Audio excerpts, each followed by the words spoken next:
Hello there, chitty chats and kitty cats. How are we all? There's a little bit lower than I wanted it. Sorry, I had to fuck around with my camera from yesterday, so it's a little bit. It's apologies. I'm sorting it. Hello everyone, how are we all? Are we well? I certainly hope so. I certainly hope so. Yes. I'm going to take my man bun out, actually. That don't need to be a thing. I'm going to let my freak flag fly.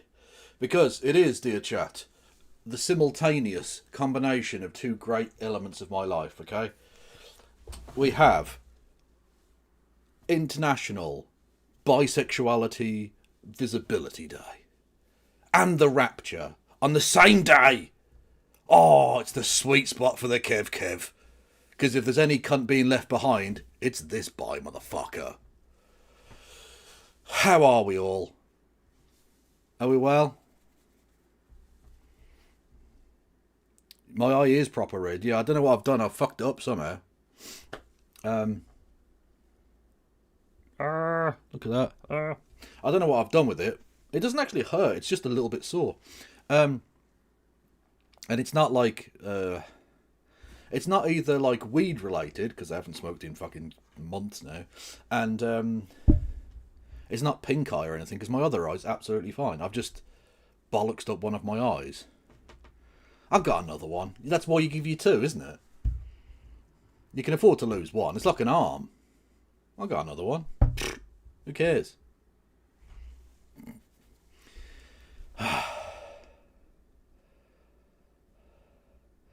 I'll have to buy you a drink, Kev, as I'll be left here too. True. I think, to be honest with you, like, I don't like to be too harsh on my audience, as you well know. I'm a very caring and loving person. But if you're watching this show, you are definitely not getting raptured. 100%. Like, I think God, when he's doing the mathematics on this one, just goes, he's watching what? Put him in the no pile. You don't even need, like, it doesn't matter what else you did. Doesn't matter if you lived a pious and beautiful life up to that point. You start watching me, you are going to hell. That is just true. There's a statement of fact. Deal with that as you wish. Either seek repentance in the Lord of the love of our Lord and Saviour, Sir Charlie Kirk himself, peace be upon him, or burn in the fiery pits of hell for eternity. These are your two options.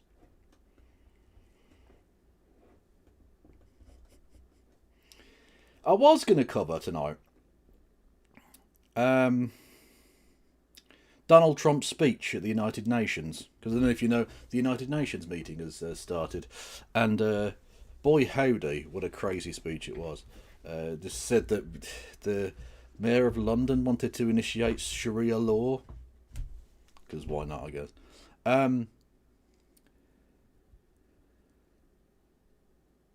But I don't want to give him like the... I don't want to give him the kind of oxygen of like actually listening to things he has to say, because they're nonsense. Just like with this thing about Tylenol, which by the way is just called paracetamol here. I don't know why it's called that there, but anyway. I don't want to give it airtime, because he relies on that oxygen of publicity, right? And me telling you this is bullshit doesn't really change a great deal, because I think probably most people in my audience know it's bullshit. So why bother, in essence? Tylenol is the brand name, like Anodin. Oh, okay. I've got Anodin downstairs. Your humanity on Gaza. Well, thank you very much. Thank you, Antonia. I do like to advocate on behalf of the people of Palestine. For anyone who watched yesterday's stream, I thought I did okay. I hope you did too. Anyway. There is only one thing, I think, from Donald Trump in the last couple of days that anyone needs to talk about. And it's this sentence. Nothing bad can happen. It can only good happen. Nothing bad can happen. It can only good happen. Nothing bad can happen. It can only good happen. Nothing bad can happen. It can only good happen. Nothing bad can happen. It can only good happen. Nothing bad can happen. It can only good happen. Nothing bad can happen. It can only good happen.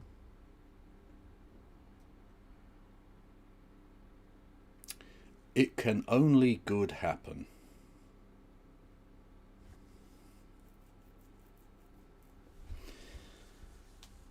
A grown man, a fully grown human being, the President of the United States, no less.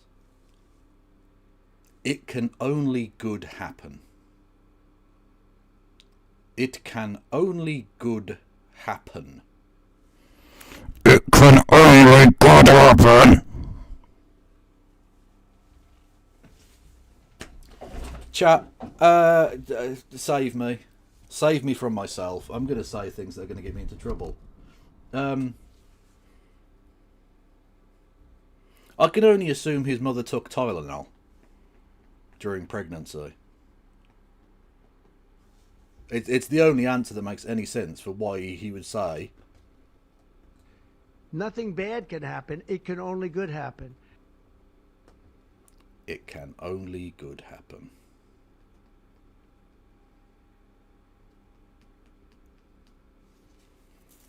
Make America good happen again. True. Anyway.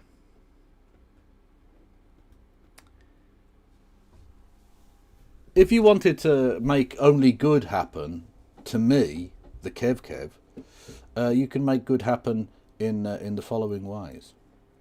You can only good make happen the like button. Actually, no, we're not even on Twitch anymore. That don't make no fucking sense. Anyway, you can subscribe for nothing. You can hit the bell icon to get notifications. You can thumb the video up.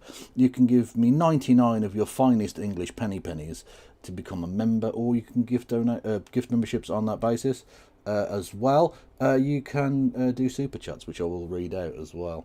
Yeah.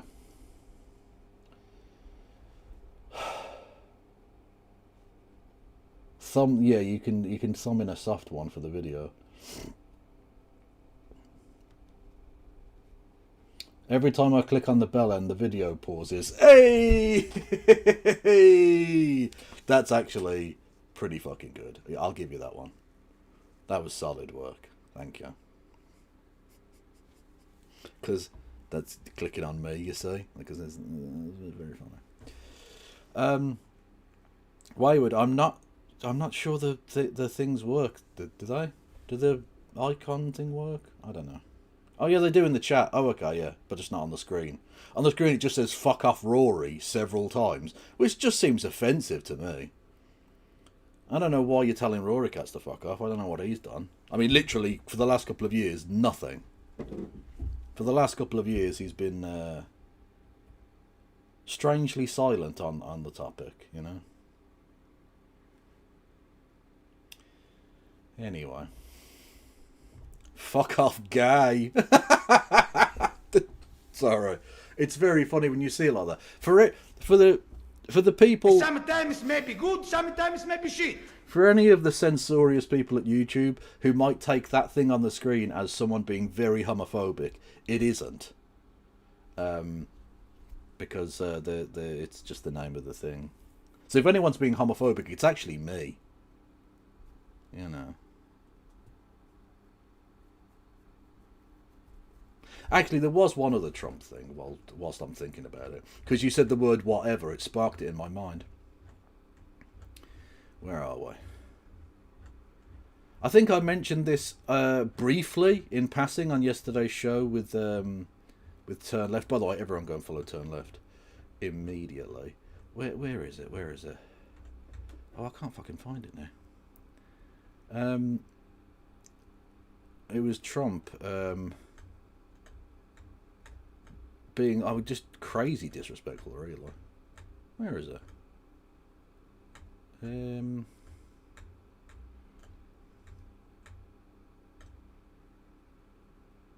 I can't see it. Anyway, he said this is a time for national renewal. It's a time for whatever. Let's see if I can find the fucking thing. Stiff dick a poop. Vogel donated $2.36. Sit on my thumbs up. Hey you. Oh yeah, I forgot to do that. But yeah, you can still you can donate to me via oh fuck's sake, PayPal or Patreon or whatever. I totally forgot to fucking do that bit, but there you go.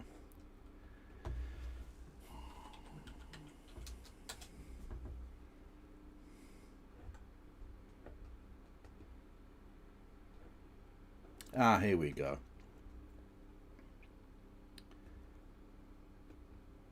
No, that's not what I'm meant to do. I meant to do that.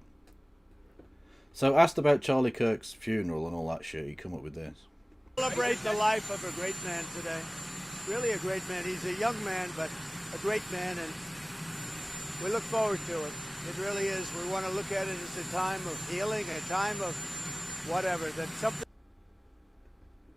It's a time of healing, a time of whatever. Like, that honestly, that is so much more disrespectful to Charlie Kirk than anything I did, either in the stream What Got Me Banned or anywhere else. Literally, like, if the President of the United States can't be bothered to pretend to care for a second sentence, because it's like a time for national unity, a time for whatever. Like, he couldn't even be bothered to come up with the second sentence. That's how little he gives a fuck about Charlie Kirk. Which is why I'm absolutely sure that Charlie Kirk won't really have that much of a lasting impact. Because Charlie Kirk to this man is just another contractor. He's just a person who gives out his message. Right? He's just a subcontractor doing work for Donald Trump. And Donald Trump's had hundreds of those people.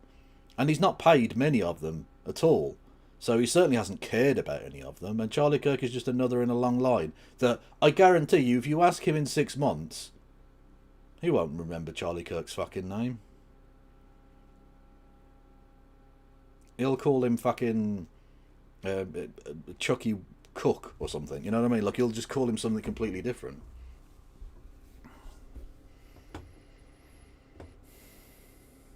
Unbelievable. Anyway, thank you to Tess, who says, thumb this. Thumb this indeed. Now, the first couple of things I've got to sort of go through with you are a bit self-indulgent, but hopefully with a purpose. This dickhead again. Right.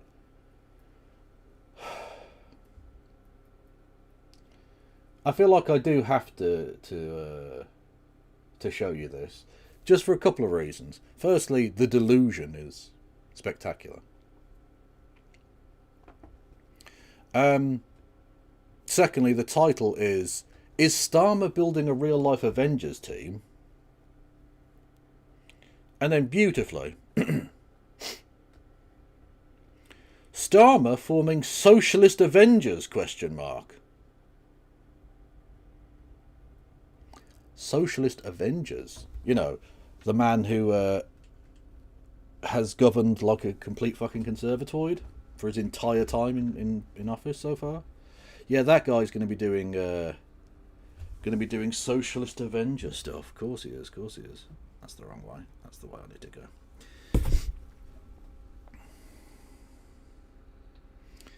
Kev, how much do you want to bet he had to be reminded who Charlie Kirk was when he got the news? Oh, almost certainly. Yeah, almost certainly. Anyway, let's hear about the socialist avengers, shall we? Hi, my name's Phil. I like talking about politics. So, I wanted to offer up my initial thoughts on the news that Keir Starmer is actually going to form the Thunderbirds. Only they won't have rockets or any of the cool vehicles. Or at least I assume they won't. Definitely not that underwater thingy, I'm sure about that. But nonetheless, we've been teased an international coalition of progressive leaders who are going to assemble to fight the far right.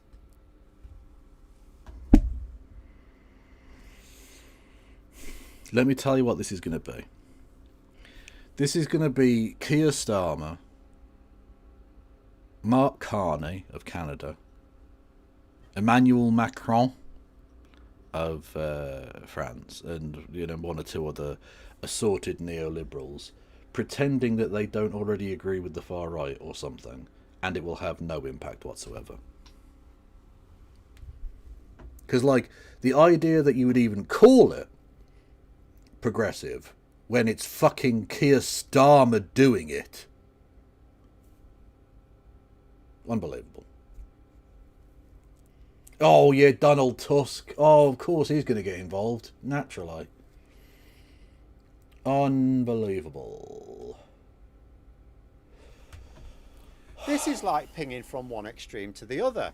Starmer is criticised by people, myself included, for not being sufficiently robust in tackling the rise of the far right.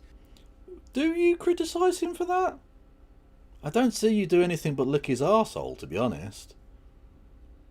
Just saying. And then suddenly flips to helping form an international social democrat super team.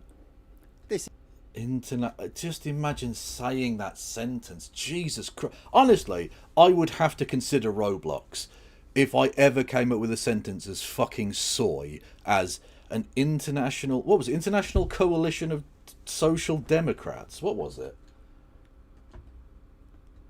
to helping form an international social democrat super team. International Social Democrat Super Team. The ISDS, if you will. Honestly, I couldn't live with myself.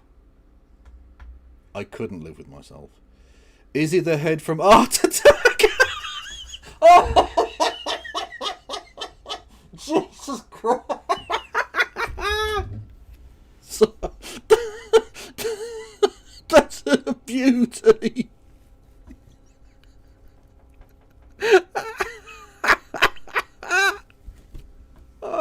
For the 12 people who get the reference, that's a fucking belter. He does. Oh no.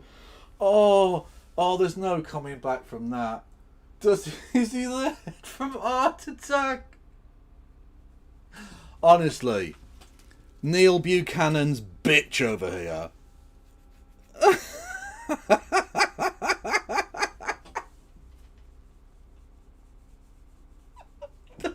Oh, see, this is why I fucking love. This is why I love doing these shows, man. Because you're all so fucking funny and creative and wonderful. Jesus fucking Christ, that's an amazing reference.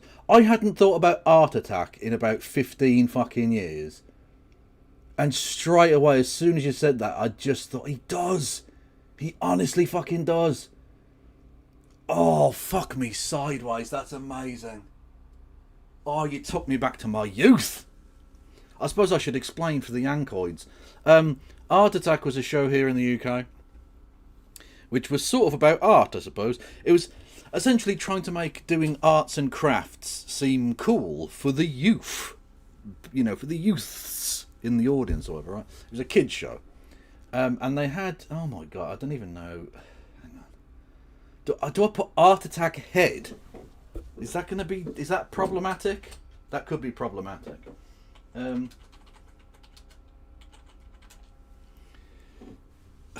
it had this character in it. The evolution of the head. As if that's a video that exists. Of course it does. Why not?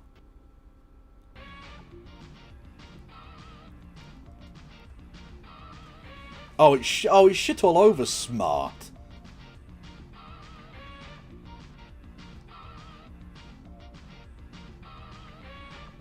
Hang on, there was a time when the head was actually a human head talking.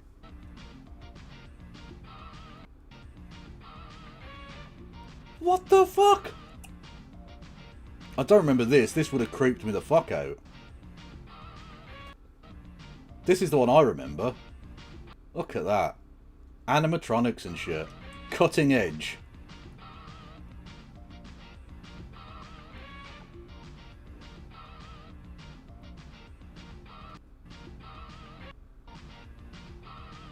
Like, you can see the similarities, right?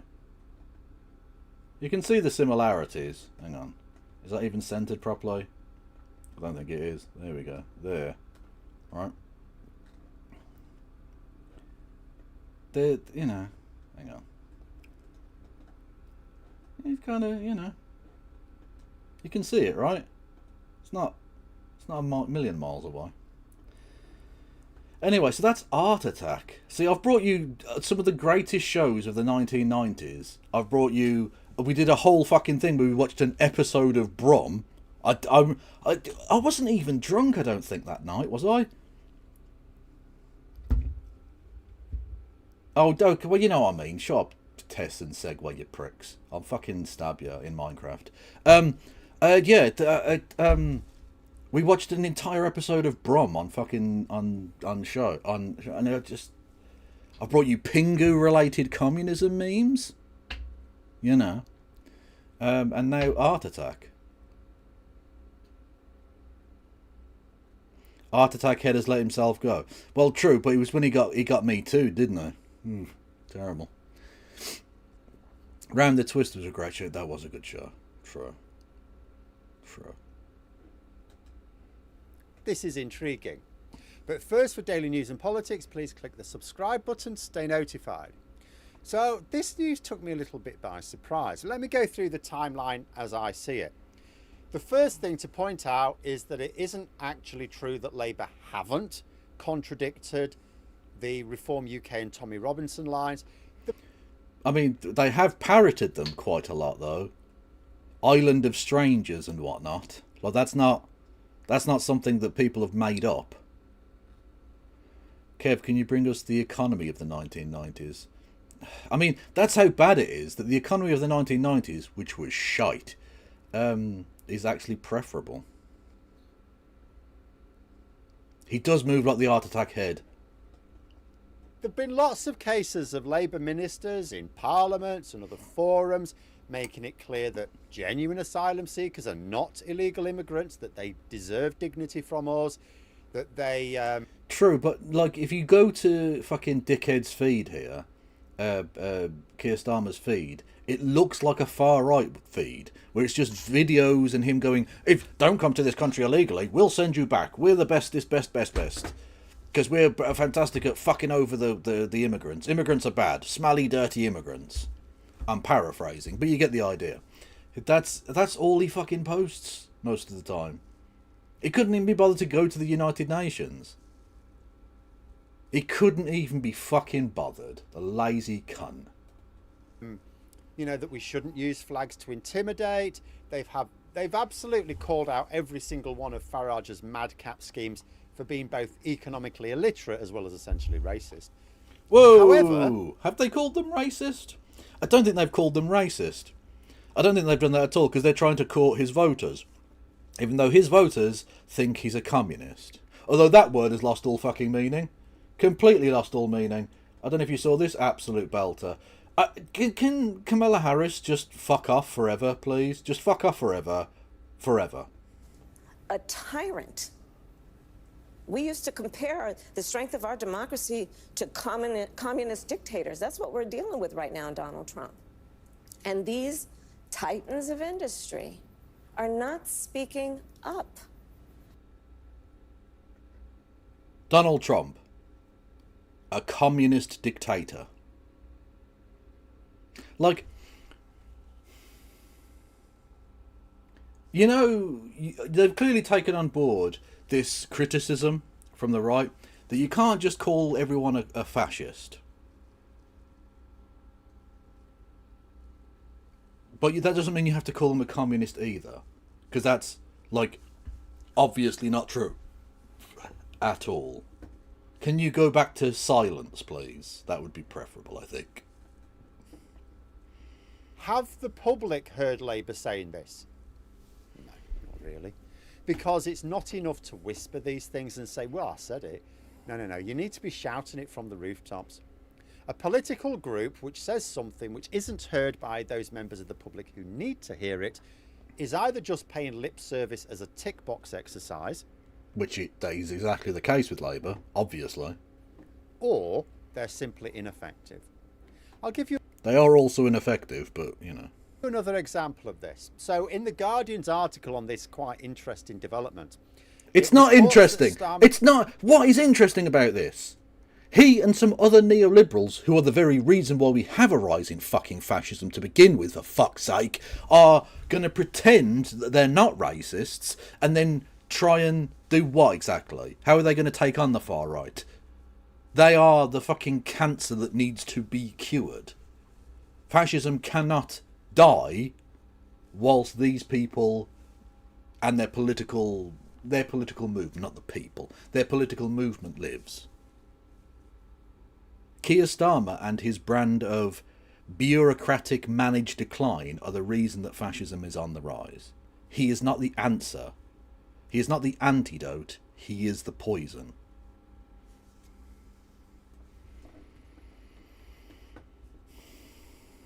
thinks it's unfair to say the government hasn't loudly championed its own progressive policies, such as on workers' rights and green energy and increases to the minimum wage and so on.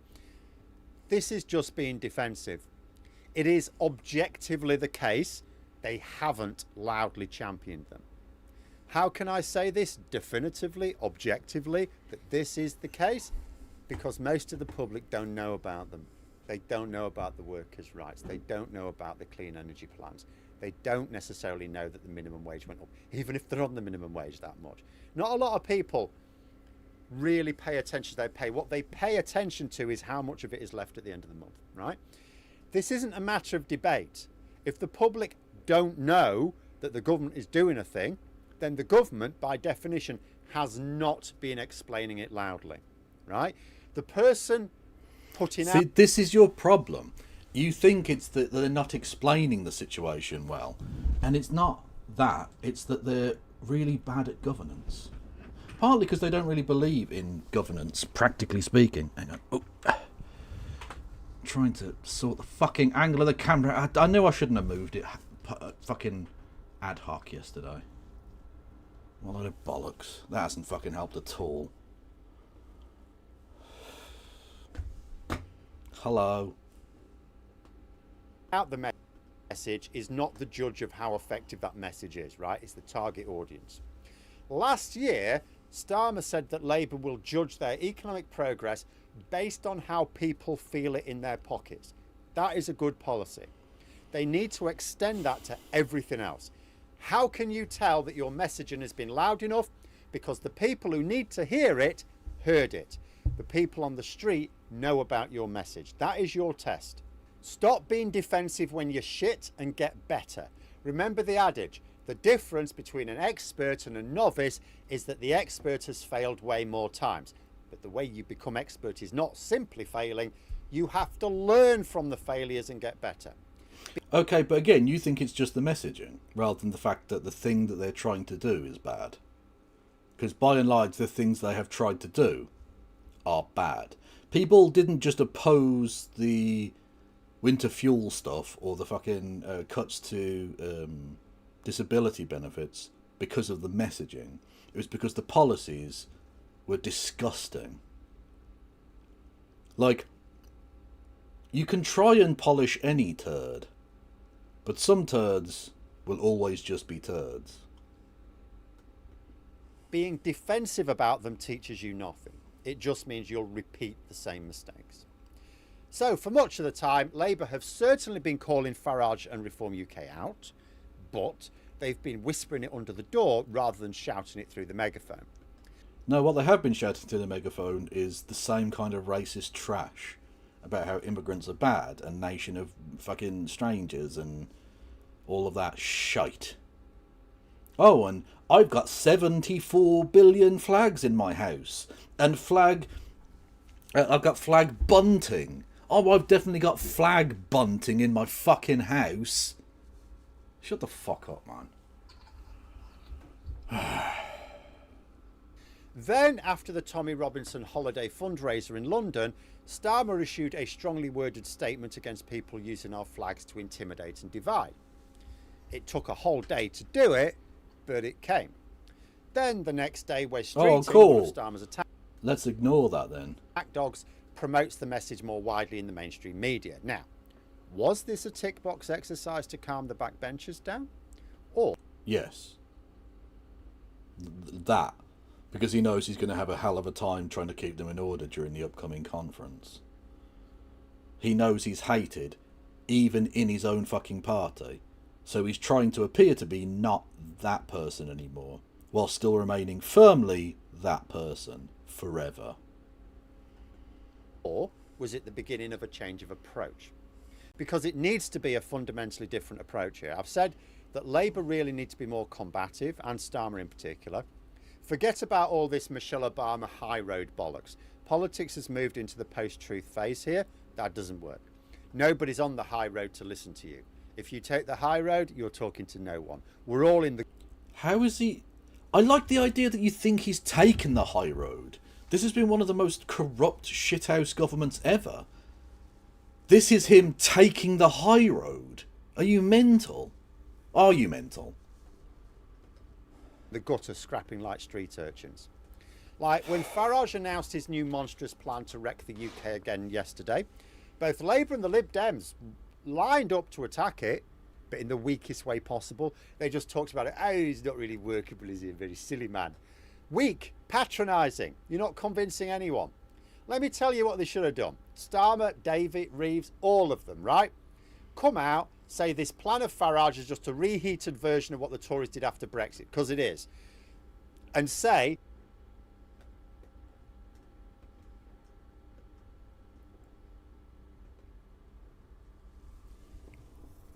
Lol.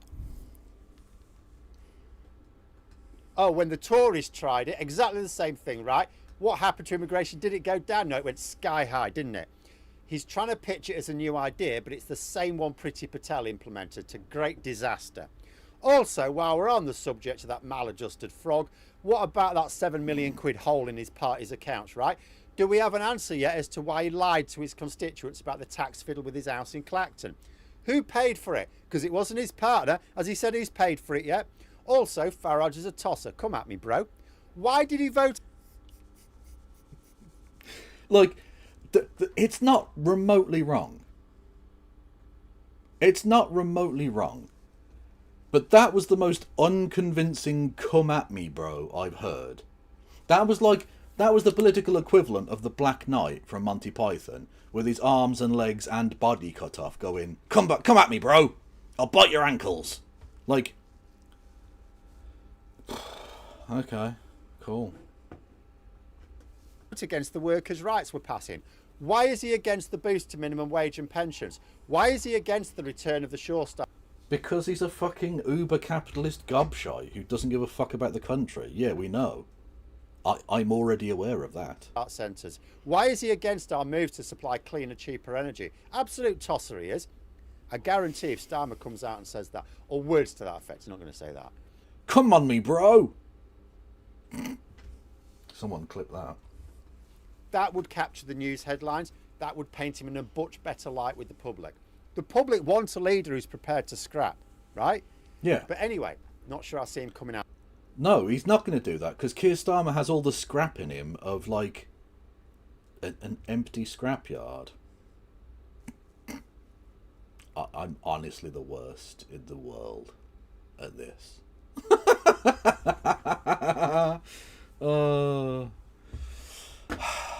Yeah, he's not going to come out fighting, because he's got nothing. Like...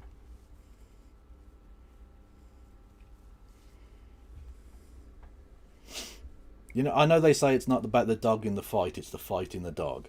But this man has neither dog or fight. He is a sleeping gerbil. Out and verbally sparring with Farage, which is a shame because it 100% worked. But this news about an international coalition of progressive leaders to be announced this week, that's intriguing me. Why is it intriguing you? It's the most unintriguing piece of shite I've ever heard. It's nonsense. Ay.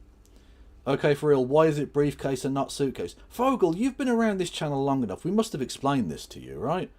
It's from the In-Betweeners. It's the comedy show from Britain, where the kid goes to school. Like, he goes from being in a private school to a public school, and the first day he turns up, he's got a briefcase, and everyone starts calling him Briefcase Wanker, and his nickname becomes Briefcase. And so it's sort of like the idea of just being a kind of slightly posh boy twat, I guess. You know, so it's briefcase. Oh, briefcase. You know. John Major had more integrity and riz than Starmer. Well, clearly Major had more riz because he was absolutely banging the arse off Edwina Currie, his also married cabinet minister. So clearly he had something about him. Like, Keir Starmer is not interesting enough to have extramarital affairs. I'm just saying. Like, don't get me wrong. I don't think he should have extramarital affairs. I think those are bad things to have. But they are at least interesting, and he is not capable of that. He's just, fundamentally, it's not a part of his makeup to be able to do anything that interesting. I mean, we saw that fucking clip of him announcing the recognition of the state of Palestine. An opportunity to look like a statesman, to make a genuinely stirring and worthwhile historic message to the world about Britain's intent. And he sucked all of the gravitas and, frankly, energy out of it. He's an energy vampire. He needs boredom to be sustained. Ukrainian rent boys aren't interesting. Well, allegedly, yes. Sometimes may be good, sometimes may be shit. Thank you, James Holmes, and indeed Gennaro Gattuso, for that interruption. Ukrainian rent boys, ? Is that an offer, James? Are you asking me, is that like when you go, I'm going down the shop, do you want anything? Are you like, oh, Ukrainian rent boys? Like, are you offering me that service? Are you a go-between? Are you a Ukrainian pimp, James Holmes? You don't have the name for it, but I don't judge a book by its cover. I'm just saying. We'll hopefully be saying more about He is, yeah, Keir Starmer is Colin Robertson. Yeah, absolutely. it when it's formally unveiled. Assume it's not a completely damp squib. But I find it It will be a damp squib. Mark my fucking words. amazing. I mean, we've gone from being too submissive in the face of a far-right MAGA-powered onslaught in the UK to getting together an international group to tackle the issue properly. And being honest, Jesus Christ, he's such a briefcase that he thinks, what, 3 or 4 world leaders who are, by the way, again, just to reiterate, the reason that fascism is on the rise, into a room to discuss a thing is like the height of what can happen. That's the absolute pinnacle of anti-fascism to this guy, is Keir Starmer talking boringly with other suits.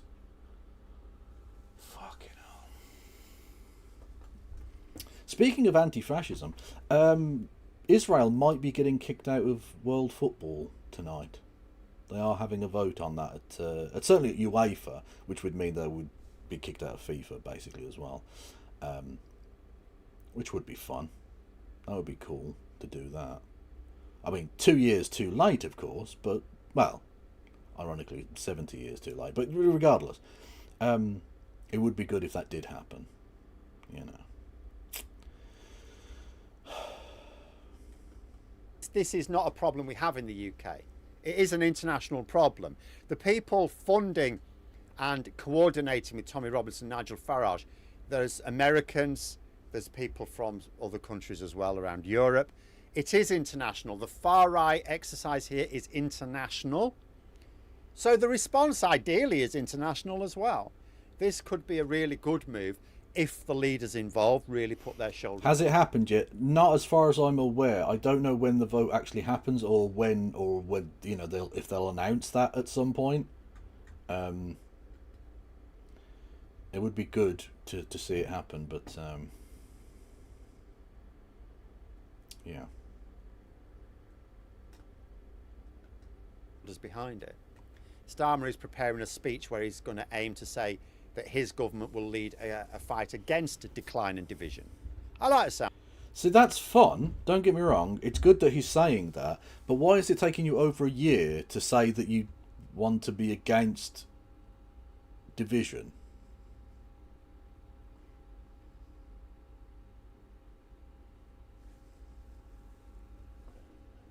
Like, it's strange.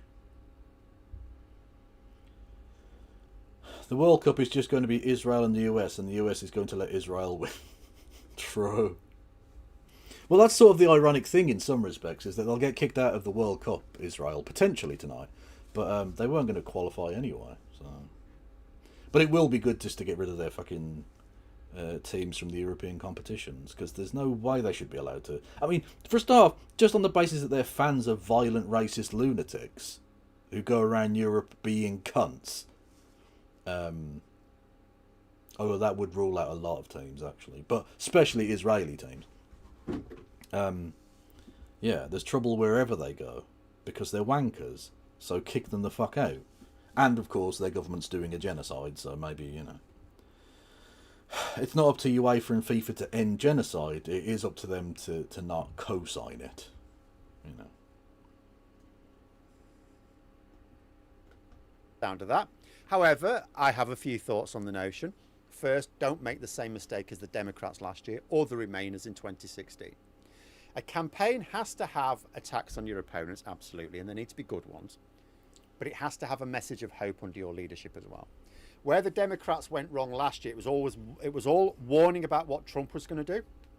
Where the Remain campaign failed in 2016, it was because it was all the damage that would be done by leaving the EU. Neither of them really put out a strong message of hope, whereas the Leave campaign in 2016 and Trump's campaign last year, both of them had plenty of attacks for their opponents. Of course, they were absolutely brutal. But they also dangled carrots. You need the carrots. Labour must loudly champion what they're doing because it's very good stuff. And Starmer must... No, it isn't. Very little of it is worth the steam off my piss. Must understand that he is not currently doing that. Doesn't matter what he thinks, he's provably not. You'll know when you're doing it right because the public will know about it. Relentless negative campaigns lose, simple as. Second, when you do go negative, stick the boot in. Ridicule Farage. The reason fascists hate political satire is because it's a very powerful weapon against them. Employ it. Better... Okay, but like, he's the Prime Minister. He can't really do satire, can he, you Burke? Because he's the powerful one. He's the guy in, like, and also he's just incapable of doing anything. Because we've seen this countless times now with like PMQs. The people who write his shit come up with some good jokes. They're not terrible at like coming up with some good little bits of witty repartee for the chamber, right? It's just he delivers like a blind fucking I don't know, a blind bowler. I'm not on form tonight with that. My analogy game is very poor. Like a blind midwife, he delivers like a blind midwife, incredibly sloppy, and often drops the baby on its fucking head or something. I don't know. Anyway, and so he's not the person to be doing like put downs and sticking the boot in and etc. etc. Yeah. Does Palestine participate in the World Cup? It does, albeit it's never qualified for the World Cup because very few people are there, so it doesn't have a very good team, and of course it has a lot of, let's say, problems with hosting matches. So a lot of its home matches, in fact virtually all of its home matches, are not played in Palestine. I wonder why. So yeah, but yeah, they do participate, but they don't do very well, sadly. Especially when the Israelis keep killing all of their footballers. Doesn't help.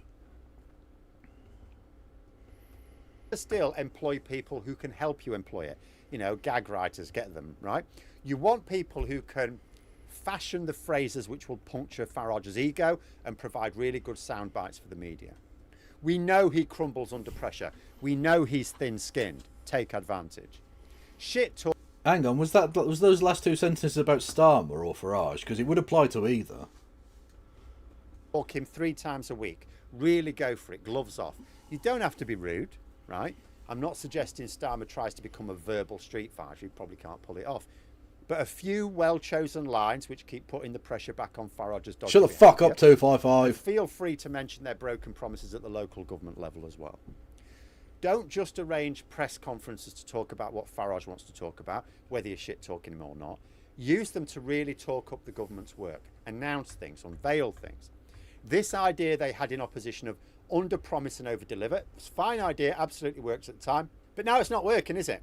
So hype the hell out of everything. Keep people focused on positivity. Have a quota in major announcements. For every attack on Reform UK or whatever it is, mention 2 good things that you're doing which is popular. Okay, but like, there aren't that many things that are popular. That's going to be a difficult quota to reach, I think. Would be popular if people knew about them. But I guess I'll have more to say after the announcement. Not sure if I'll be excited or disappointed. It's literally a coin flip these days, isn't it? But I'll remain optimistic. Okay, chat, hear me out. He'll be disappointed. Or he'll pretend not to be disappointed. Either way. Like, it's such bollocks. You know it's bollocks. You know this will be nothing. It's meat for the audience. It's meat for the fucking Labour Party people. Oh, it's always going to be popular amongst Labour Party members to be like, oh, fascism's bad, let's stop fascism. Like, if you can't see that, if you keep falling for the 3-card trick every fucking time, he's going to keep doing it to you. Jesus. For now. But let me know what you think in the comment. I think you're a knobhead. I'm just going to say it. Now. Tommy.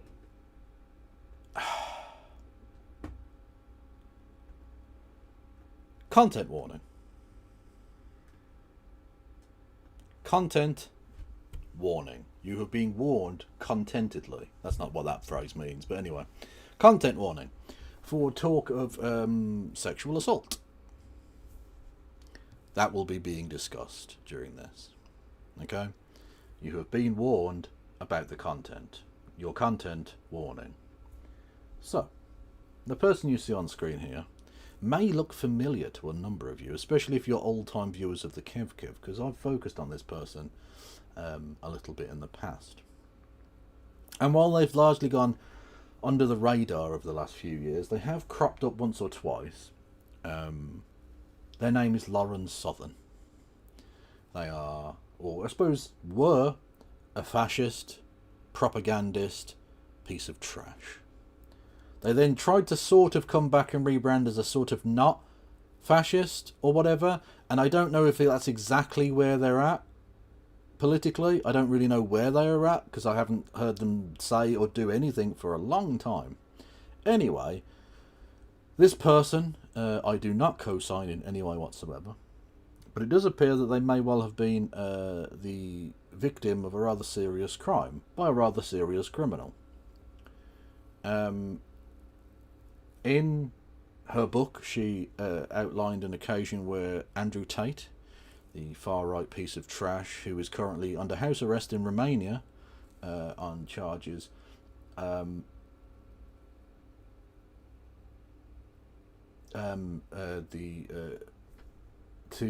on, sorry, I've been distracted. Under charges of trafficking for the purpose of sexual exploitation and rape and sexual assault, etc.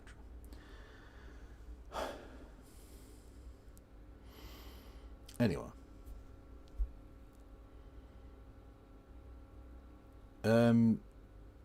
she has been very forward about this in her book and stuff, and naturally the far right, rather than actually trying to protect women and girls in any way whatsoever, have circled the wagons trying to protect Andrew Tate, the sexual criminal.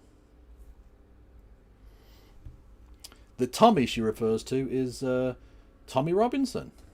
You know, protecting the women and the girls fame, that thing. Here's a horrible fact, okay? I was there when Lauren Southern travelled to Romania with Andrew Tate. I was in the hotel room next door. When I walked out in the morning when we were leaving, Lauren Suffin's at the door kissing him. Okay? So when you read what she says there, like he's raped her, that's what she's implying. It's a bit weird to be kissing him on his door and then get in the car and message him the whole way. Insanity. Absolute. So there he is defending defending a rapist. Anyway, Lauren clapped back. Tommy, long time no see. I appreciate you taking the time to respond to the claims I made recently with a video of your own, of you, and podcast interviews. I apologize for my late reply. You know that old saying about the truth and taking a minute to get its shoes on. I do love a good social lynching, from the left or the right for that matter. I'm not an audience-captured coward like a lot of you folks out here these days, though I have been wondering how I'm going to disprove all the creative writing that you and others have been doing about me on the internet lately. And you know, in a lot of cases, I really just can't. Like, it's he said, she said, and people have deified you as a god, which must be stressful. So that's very difficult to win in that regard. And you're a very good speaker. You can say things very convincingly to the camera, like they're true, make a good story for people. But then I realized as I was kind of listening to the little fictions you were writing about me and what happened in Romania, you kept saying that you know for a fact I traveled back to Romania. You said it multiple times on multiple podcasts, on X and little videos you took. You know I traveled back to see Andrew, and that's how you know that I'm a liar. That's why people should believe you that I'm a liar. Then she went back out to Romania to see him again. No, I know she went back out to see him. She went back out to see him. She goes back out to see him. She flew back out to see him. You see, the only problem with that little tale, Tommy, is you took the story too far. If you just kept it to kind of things that couldn't really be proven, you might have gotten away with it too. But I happen to have travel documents that directly disprove this claim, 100%. I went once to Romania with you, one entry, one exit, in 2018 when you took me to a business meeting to meet your pimp friend. And here's the thing, Tommy, I don't even think you could give a date when I went back. I don't think you could even give a ballpark, not least of all because you just made it up, but also because you would trip over another lie, another location I was at. Seriously, if you are a follower of Tommy's and you believe his version of events and the things that he's saying about me, ask him. Say, Tommy, hey, when did Lauren go back to Romania? Ballpark, not even exact day. Don't need that. Week. Amazing. So Tommy Robinson, noted defender of the women and the girls, is out here defending a rapist who raped a girl. Just saying. Well, raped a woman, I suppose. She is a grown woman after all. Month even. He won't be able to give you an answer because he lied. And every single thing he has said in the past few months, I guess it's been years now, about me, has been to cover his own ass and to cover for his sex trafficker friend. Like I said, I may not be able to disprove every single fabrication you've told about me. That's just he said, she said. But I can disprove this one. And I'd like to think when it's something this serious and a lie that big, it'll make intelligent people think twice about all the other things you're saying about me. And you know, the craziest part to me is that even if the rest of the stuff you made up, like that story about seeing me in the hotel, or, you know, even going back to Romania, even if that stuff was true, it wouldn't discount anything else that I said. It wouldn't. You think? And I hope people press you on this. I hope they ask you, when did she go back to Romania, Tommy? See, this is the thing, right? If the far right had any integrity whatsoever, A, they wouldn't ally themselves with such filth. And B, they would genuinely question, I think, the worldview that they espouse, or the worldview that they hold, when people who are their thought leaders, as it were, or their campaign leaders, whatever, act in this way. Because they preach a game about, you know, protecting women and girls. Which, by the way, I don't know why men don't need protecting, or indeed boys don't need protecting. But when it's so obvious they don't give a fuck about you, why so many of them stick with it? Because I honestly don't know But I would hazard a guess that a lot of people, Lauren Southern included, who go through these sorts of experiences, don't question the political world that arises in. Like, they still espouse the same bullshit. You know? Which is very odd.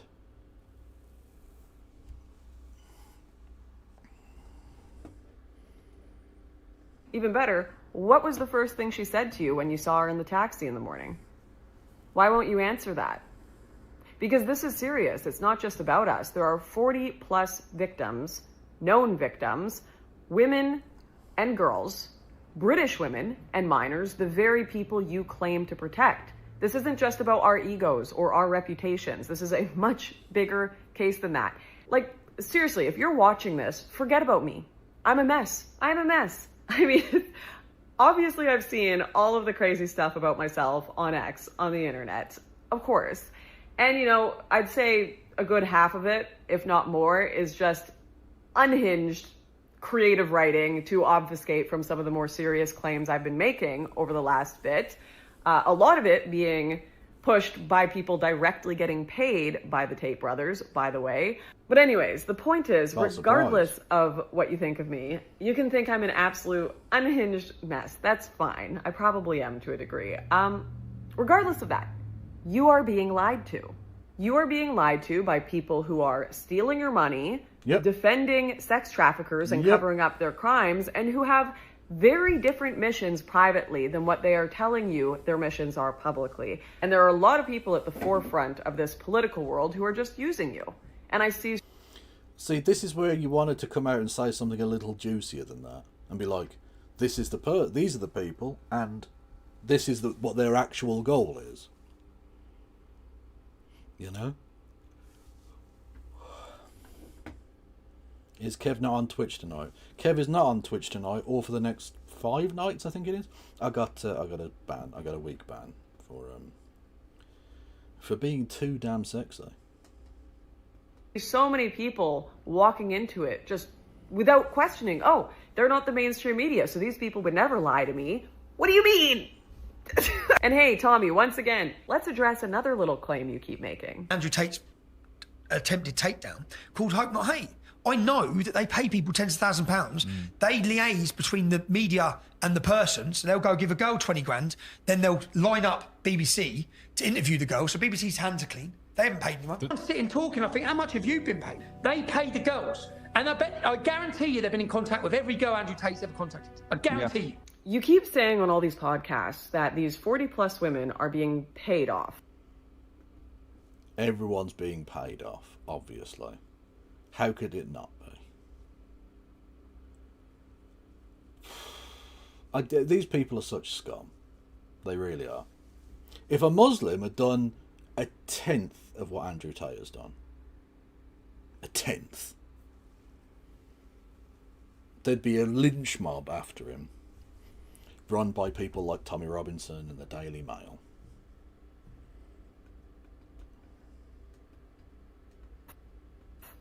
I know I didn't get paid, and I know that there's no proof for any of the other women getting paid, the 40 plus other known victims. Unless you have some, feel free to post it. No one's getting paid, except for you, actually. You got $30,000 from the Tate brothers, which is really curious. Or is it just 30 pieces of silver? You'll have to remind me. Lol. Seriously, though, the only ones who seemingly are getting any money for any of this conversation are the ones supporting the sex traffickers. And, you know, even just... Didn't he become a Muslim? No, not really, no. Not in any way whatsoever. I think he claimed it once to try and seem kind of tradcan, but if you know anything about his lifestyle, he's not actually a Muslim in any way. Like, he just isn't.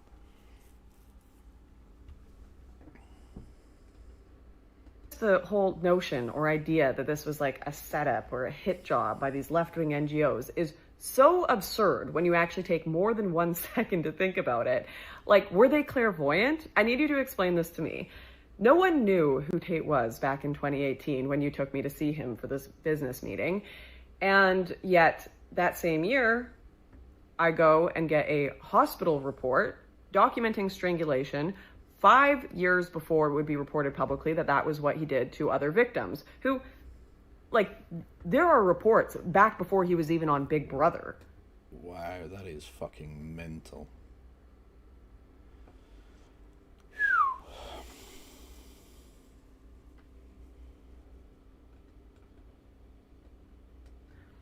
So is the idea that, you know, these left-wing NGOs came and found me and we all took a time machine back to 2018 because they needed that report then to do a hit job on him now in 2025? What are you talking about? It makes no sense. Like, I just knew that that was going to be the method that he used on other girls.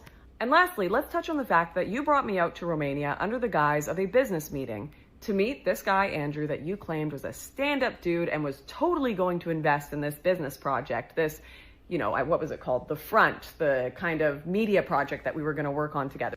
The National Front, of which more later. It was a totally legitimate business meeting that you were taking me to. I just have one question about that. What kind of business investor brags in a chat group after said business meeting that he was never going to invest a fucking dime? On Lesbos, while shooting Borderless, T was pixelated migrant.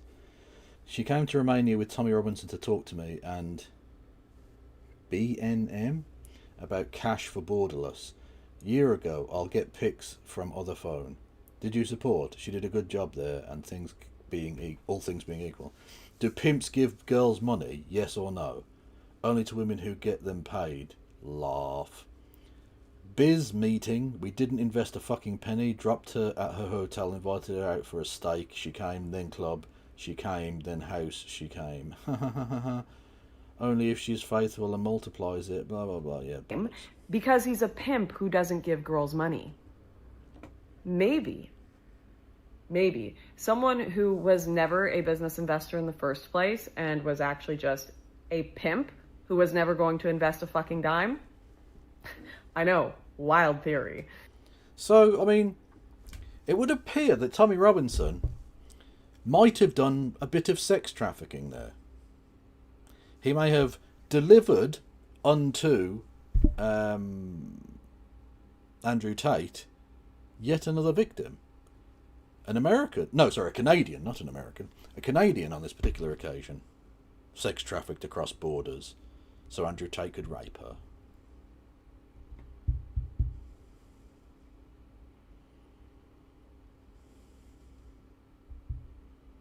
No, we jock poop on McPlop. I don't think that she's saying she had consensual sex at all with him.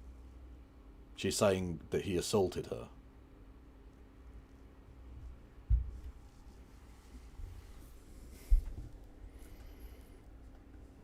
And also, I keep seeing this absolute moronic take of, Lauren, you should leave this to the courts. No one should talk about these things unless it's in a courtroom. But the sex trafficker should get to speak all day long on major networks, slandering the 40-plus victims as much as he wants, while they don't have a voice, while these people remain anonymous, while they remain quiet, and he says they're fake, they're being paid, they're whores, they're this, they're that, all day long, while Tommy gets to lie about me, completely invent things that happened. I guess I'm just not supposed to respond. Yes, leave it to the courtroom. Unless they're the sex trafficker, then don't leave it to the courtroom. True. Oh, and by the way, the courtroom in the country that the guy moved to specifically to get away with crimes.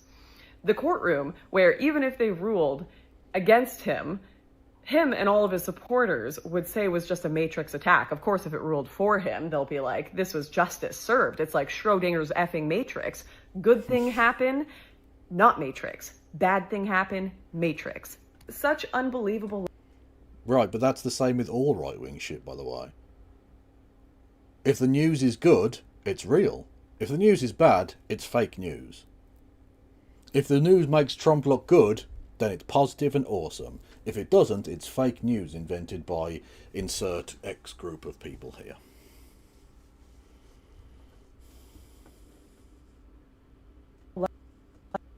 Levels of idiocy, I don't understand how anyone is falling for it. Truly.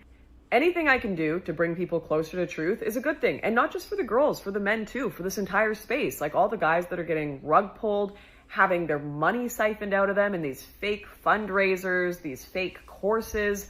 Just people's brains being broken by all this nonsensical advice and clickbait that's wrecking their relationships and wrecking their sense of reality. The only way we fix things is with telling the truth, even if those truths are uncomfortable for us. And they have been uncomfortable for me to tell. You think I came out here not expecting the response that I got on the internet with what I said? Like, of course I knew that was going to be the response.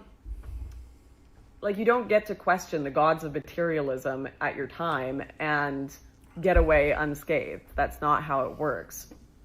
But just hear me out, people that are kind of following this dissident sphere or whatever, or not, just people that care about truth in general. Did she leave the right? I don't know. Let's have a look at her feed and see what the kind of shite she's posting. Let's have a look.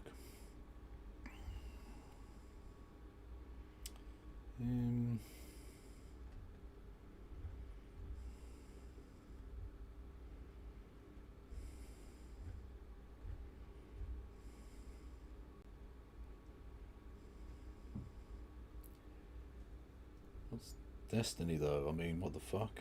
What? Oh.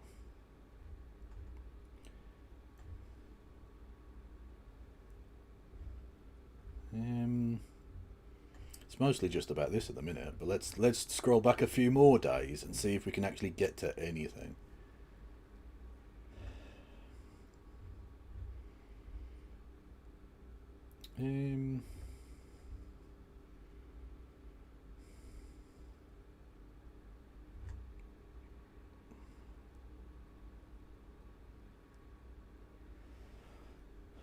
Bug brain factional. What? So it's opposition to euthanasia. Okay. This guy actually had a happy ending. He ended up de-transing and looks 20 years better. Oh, so she's anti-trans. Okay. That's not probably never going to change.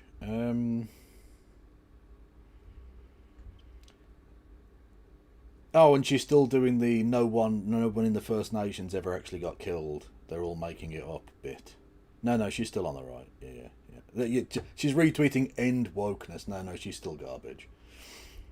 What happened to her was disgusting, of course, with Andrew Tate. I'm not suggesting that for a second, but she's still, like, fucking trash. Yeah.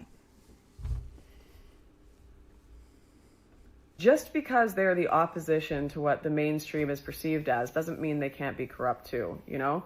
Powerful people abusing their positions, that thing we like to pretend only Democrats and leftists do, no, it's wherever money and power is. Wherever power and money congregate, that kind of behavior and corruption congregates. And people in right-wing and dissident spheres have been totally brainwashed into thinking that's not the case, so that these people can get away with it repeatedly.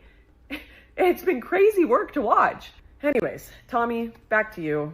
I don't hate you. Like, genuinely, I do not hate you. Why? What? What the fuck is wrong with this bitch? Look. This man has smeared you. He is supporting the person who raped you.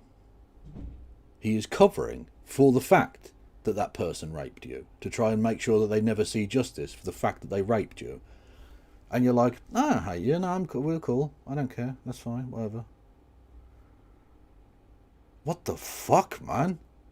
Have some fucking backbone. That's embarrassing. That's really embarrassing.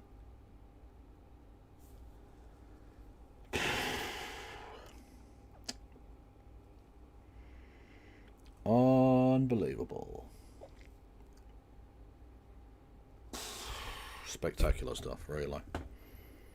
I get how easy it is to lose sight of what you initially set out to achieve, and I do think you started with a good goal, and I think there's good reasons that people have gravitated towards you. He didn't start out with a good goal. He started out with the goal of, like, attacking ethnic minorities. The English Defence League smashed up town centres up and down the country. It was a combination of, like, violent urban rambling and fucking football riot. That was his original fucking goal. He's a jumped up little cokehead. He's a fucking grifter of the highest order and a defender of rapists. He's like the worst person in the fucking world, man. But it's, you can't build any good foundation for change on lies. Like, you can't. That's just not how, the more important battle going on here works. But you know, Tommy, I still think there is a way out with truth. For you too, no matter where you are right now. I know it's, I know you've doubled down now, so that's really difficult because walking back everything you've said and lied about would really do a lot of damage to your reputation. But maybe reputation isn't the most important thing in all of this. You know, I've lost mine in a lot of ways, often due to my own mistakes, but also because I've questioned things I shouldn't have questioned, both in the right-wing and left-wing orthodoxies. And I don't think that reputation and ego are the point of all of this. But yeah, I'm not coming out here and saying I'm perfect. I'm the truth teller that's going to save a generation. I'm telling more truths for sure. I am saying that about me. I am the truth teller that's going to save a generation. Fact. I think also, I was robbed of the Ballon d'Or this year again. I gave it to Ousmane Dembele just because he won the Champions League and the French League and the French Cup and was exceptionally good and all the rest of it. But right, you may say, Kev, you haven't played any top-level football in at least forever. To which I say, that is literally true if you talk about football on the pitch. But I play football of the mind. And in that respect, I am without peer. Okay? Robbed. Blatantly robbed. Definitely than I was before, and definitely more than you. But I still have work to do on myself. I've had to tell a lot of uncomfortable truths to myself, to my family, to the internet. And no, the result of doing that has not been mass reward. Wow, we love this, Lauren. Has it ever been, though? You know, I've done this for 10 years, getting mass canceled for being right about things too early or saying things that I'm not supposed to because they question certain orthodoxies. And definitely when you... Yeah, truth teller. You're a truth teller, Lauren. Definitely. 100%. That's not bollocks at all. Nope. No! Spent 10 years questioning orthodoxies on the left and getting mass canceled by that, and then you go and question certain orthodoxies and structures on the right, you're kind of left an island unto yourself, and that's not a great place to be. But it actually, in reality, it feels very good, because I don't feel I'm making the world a worse place, and I don't feel I'm part of the oncoming corruption. I mean, the thing is, I hope you get justice for what happened to you. I genuinely do, and I mean that entirely. But I also want you to know, Lauren, you have made the world a worse place. Virtually your entire body of work has made the world a worse place. Just saying. Corruption that is going to be the right-wing movement if people are unable to look at what they're creating and the unquestioning nature of it, kind of the cult-like dynamics there. And the lies, the covering up for sex traffickers, that's pretty damn bad. And it has a lot more to do with other people than our own egos or our reputations.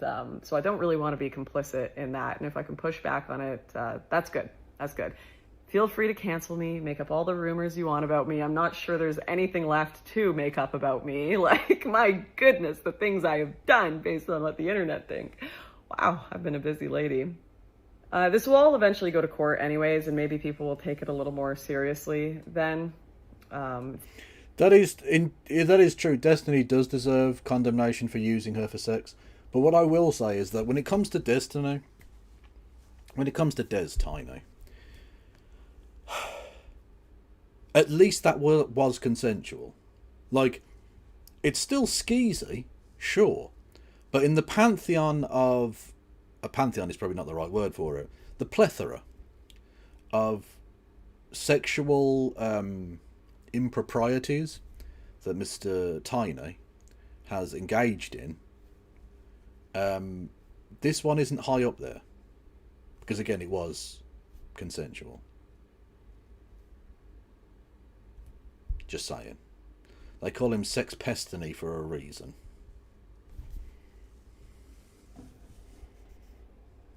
Definitely not going away, so you might want to, if you are on the side of making stuff up about 40 plus victims, lying, and covering up for sex traffickers, you might want to reconsider that right now, just a suggestion. But until then, I don't mind being a voice for truth and the public punching bag for things the world doesn't want to hear yet. Lord knows I've been here before. Yeah. I wasn't going to do this in a video form initially. What do you mean English and Irish people never win the Ballon d'Or? Well, they do. What are you talking about? Michael Owen won one in, like, 20 years ago or something. And literally, like, we've won loads. The first ever Ballon d'Or was given to an Englishman. Stanley Matthews. I don't know why I said it like that. He wasn't posh. And we've had loads since. If we take British to be, you know, the wider thing, you've had Charlton, Law, Best. Keegan won it 2 years running. Yeah, there's been a few. I probably missed out one or two there as well. Because I do not like doing the video stuff. I just prefer not to do videos these days.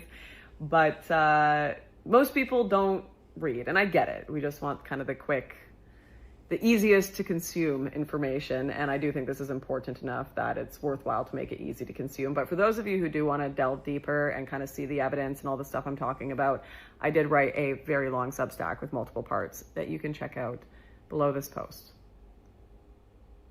I don't think I will. But that was worthwhile.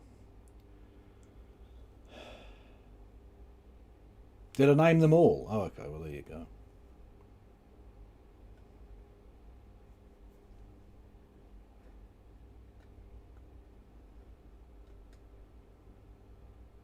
$255, that's behind like an 18+ wall, and I don't know how to verify myself. So you just tell me what the thing is, or take a screenshot or something.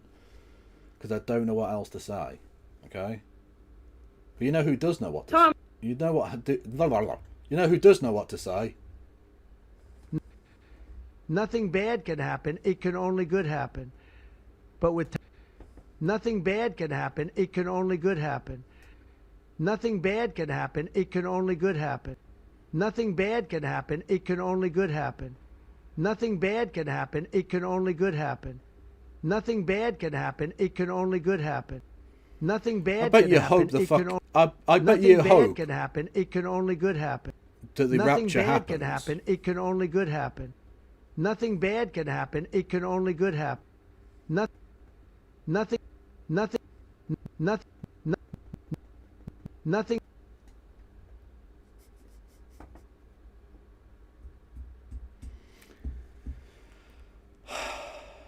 It can only good happen.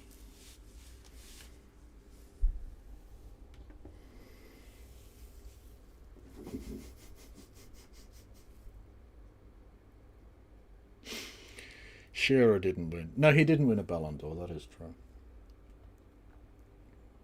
And by the way, I'm not suggesting that English or in Irish, British people get treated well in the Ballon d'Or voting, but it's no, you can't argue that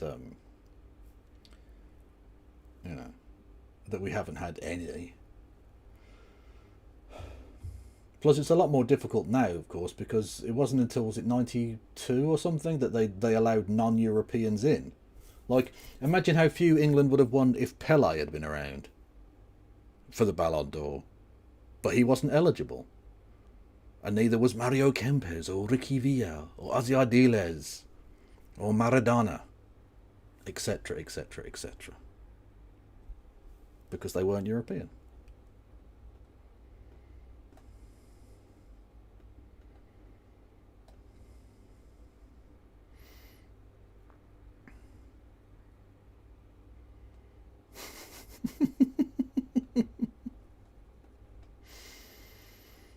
I disavow, okay? Because I want him to come on for a chat, so I have to say that's bad. You can't say that Phil from a different bias looks like the head from Heart Attack. You can't do it. It's not allowed. It's not allowed. It's bad. You know what's not bad though? Nothing bad can happen. It can only good happen. True. I'm going to give people post-traumatic fucking stress disorder. Anyway, having talked about the far right... You think of the 1970s and you think flower power and disco. You probably don't think of skinhead gangs. Like, you're probably not dressing up in tiny little braces and combat boots to go to your workplace's decade's Christmas party.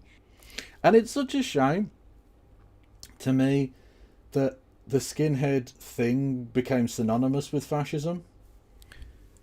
Because it didn't need to be that way. It didn't need to be that way. There were lots of multicultural skinhead groups. The skins, as it were a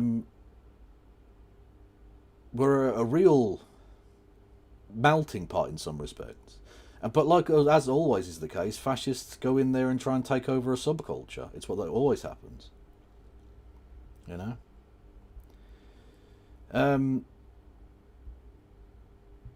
Yeah. That's why, you know, I like Sharp. Was it Skinheads Against Racial Prejudice? It's dope. Kev, have you been raptured, you crom bomb?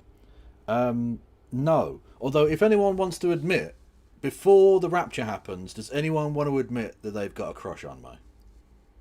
Look, it's your last chance, lads. I'm just saying, because I'm definitely, like, about to... Whoop, obviously, right? I got raptured from Twitch. True. Weren't they ska music? Yeah, the skinheads were, like, ska music and two-tone and punk and stuff like that.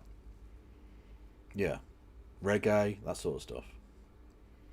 It's a punky reggae party. And it's tonight.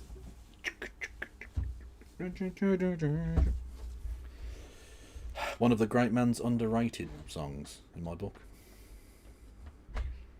But skinhead gangs were really... That great man being Bob Marley, in case anyone didn't... Because my rendition of it was very bad then. So you probably didn't even recognise it, even if you've heard that song before. Popular.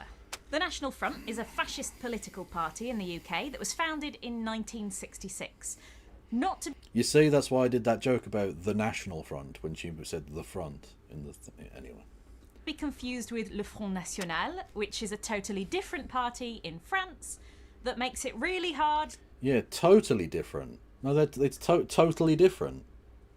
It's not the same thing at all. It's very different, okay? Very different. When I went to see the specials, there were Nazis in the crowd. What the fuck? Who the fuck? Why, if you're a Nazi, why would you go and see the specials? Where 2 of the 3 singers are black. Unbelievable. And literally, their symbol, the dancing ska man dressed up, is literally based on a black man. Their symbol is a black man.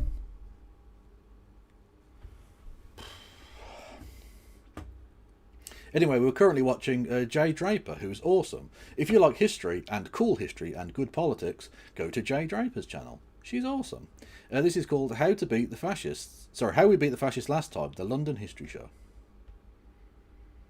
Facts. To Google the British one, and in the 1970s it was huge. In the 1977 elections, over 200,000 people voted for National Front candidates, and over half those voters were here in London.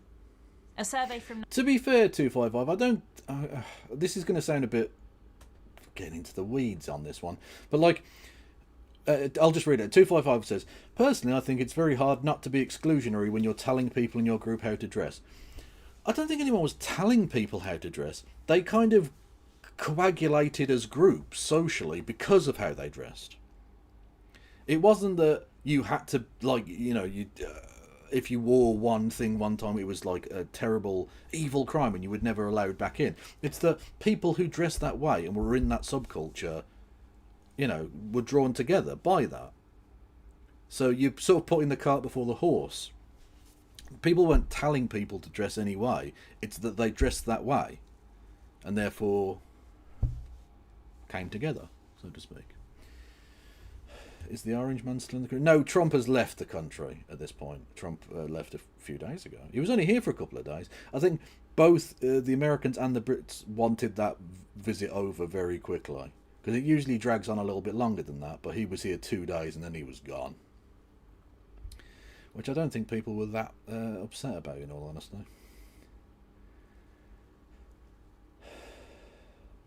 Also, I forgot to even mention that when we were watching the Head from Art Attack earlier, and like, you can't be the guy who's fighting back against fascism when you were just rimming Donald Trump's arsehole. Do you know what I mean? That doesn't really work. You can't get done swallowing Donald Trump's semen and use your semen-y breath to then say, I'm fighting fascism. That doesn't really work.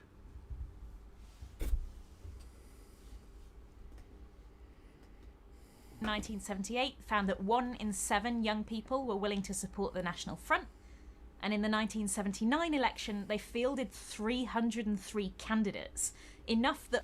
That's a lot. That is a lot. Now I'm going to be mouth trumpeting specials tunes all night.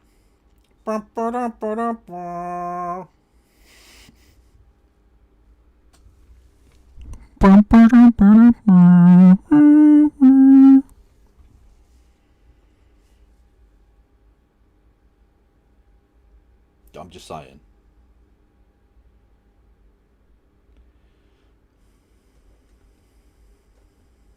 By law, they had to be allowed to run party political broadcasts on national television. Alongside the more respectable kind of politics, they were also doing the skinhead kind.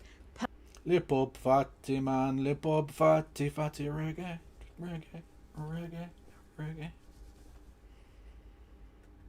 I love the fact that their lead singer was called Buster Blood Vessel. That's such an incredible look to it. Oh, I'm gonna get copyrighted, but I have to play a little bit. I just have to show people Buster Blood Vessel, frankly. So this was a ska band in the 80s, called Bad Manners, and their lead singer was a very unique looking man.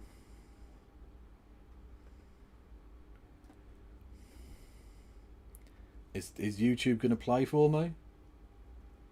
Or am I going to have to fucking go postal on nothing? Yo.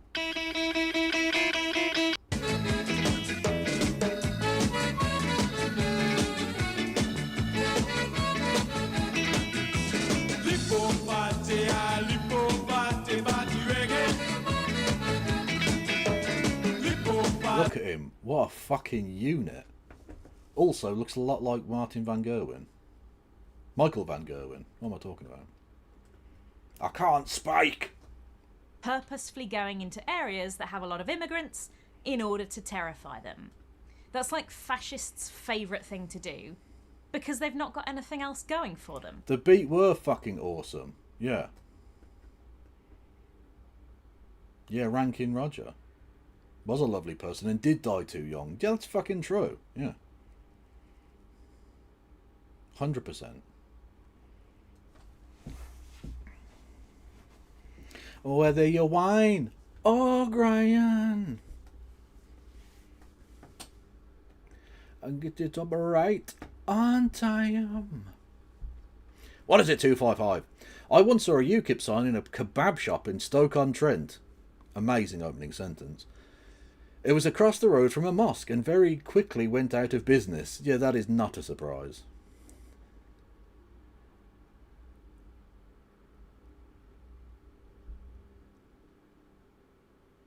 The Selector, yeah. There were some fucking good ska bands back in the day. You don't get enough of that anymore. Well, the one person I would recommend to you, if you enjoy A, ska covers, and B, original ska music, would be Ska Tune Network here on YouTube. Who's a young black chap from America who got started doing covers of like popular songs in ska form, and now makes their own actual music, and they're based as fuck as well. They've literally got a one of their things, because they film in their like bedroom or whatever, literally playing the instruments along and stuff. And one of the things on the wall behind them is Scar Against Transphobia. Based as fuck. Oh, link in the chat. Yeah, I can do that. Actually, I could probably get away with playing one of their tunes because it's different enough as ska that it wouldn't, I don't think, trigger the algorithm. And also their name's like a play on Cartoon Network, Scar-Tune Network. That's very clever. What song shall I put on? Look at that, they've literally got a fucking song. Jesus Christ. Hang on a minute. They've got a song. Like I say, they now do their own actual original music. And they've got a song, which I've never heard before, called Capitalism Breeds Devastation. So you can tell they're based as fuck. Anyway. Let's listen to one of their covers.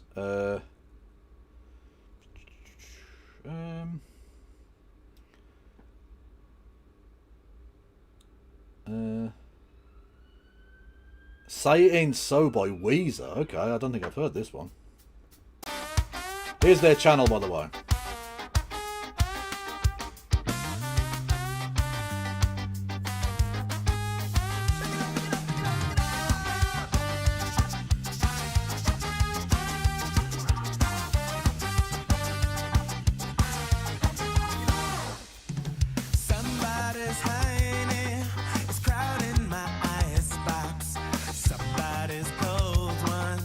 Giving me chills.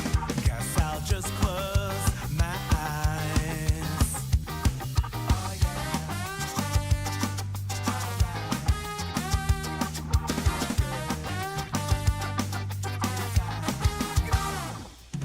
Flip on the telly. Wrestle Jimmy. Something is bubbling. Oh, Rancid are the shit, man. Love Rancid.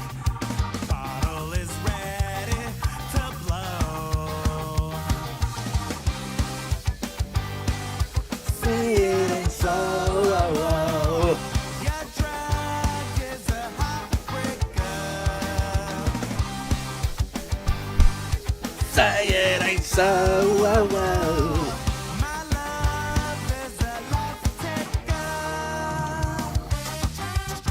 You get the idea. Go and follow Scar-Tune Network, who's fucking awesome.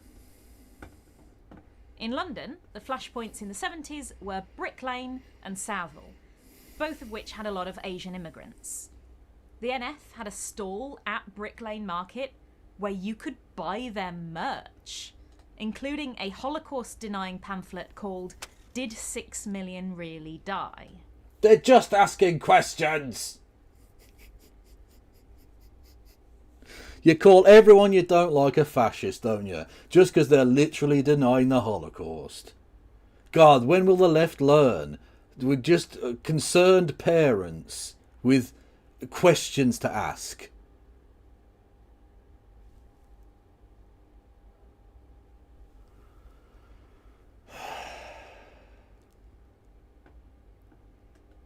In the summer of 1979, several left-wing targets were bombed, including a socialist bus driver, a milkman, the Communist Party headquarters, and the left-wing bookshop Houseman's.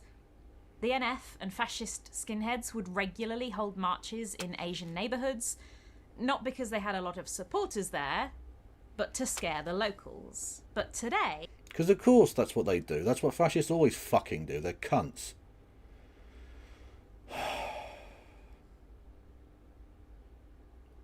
50 years and still asking questions they're a bit slow on.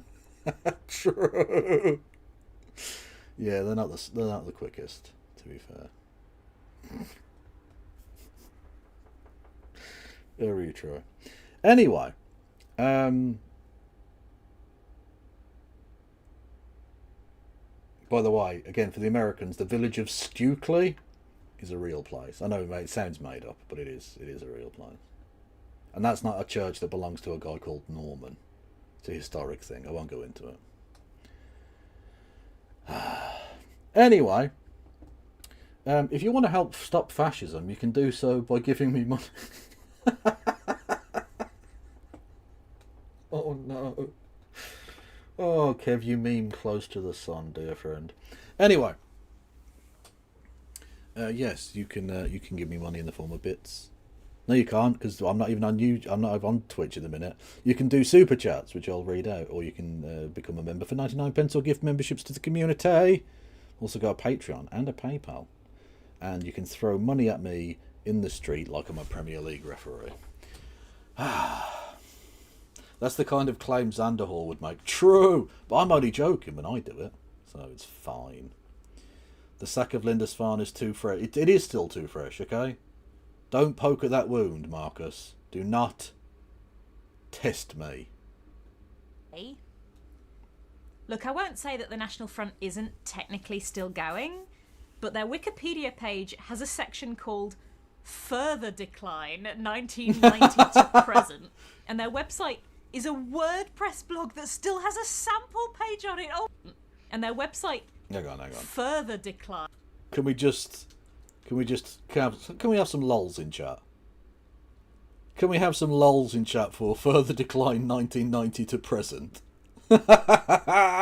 Dickheads! 1990 to Present. And their website is a WordPress blog that still has a sample page on it. Oh my god! You can very easily live your whole life in the UK without realising that these guys are technically still keeping the lights. They are still technically existent. Oiled like a baby otter. Quite so, they are oiled like a baby otter. Actually, that doesn't make sense. Give money to stop Zionism. Solly. Bad. We don't do anti-Semitism. Oiled like a baby otter. We do oiled like a baby otter. Thank you, Wayward Historian, for gifting 5 memberships. Much love to you. It's on. They've been completely defeated at the ballot box. They've never had a member get to Parliament. And on the very rare occasion that one of them gets on a local parish council, they get booted off because they don't dare show their faces at actual meetings. So, fascists have been beaten before. Oiled like a baby otter. They have also been oiled like a baby otter. Surely that's 5 times that's fucking played now. I haven't missed anything, have I? I don't know. Give money to Loner Box to end Zionism. True. Although to be fair, I think Israel's been giving him plenty of money. Allegedly. Kev should sell bottles of baby otter oil. Oh, that just sounds horrible. Like I've got a factory of little baby otters that I'm getting oil from or something.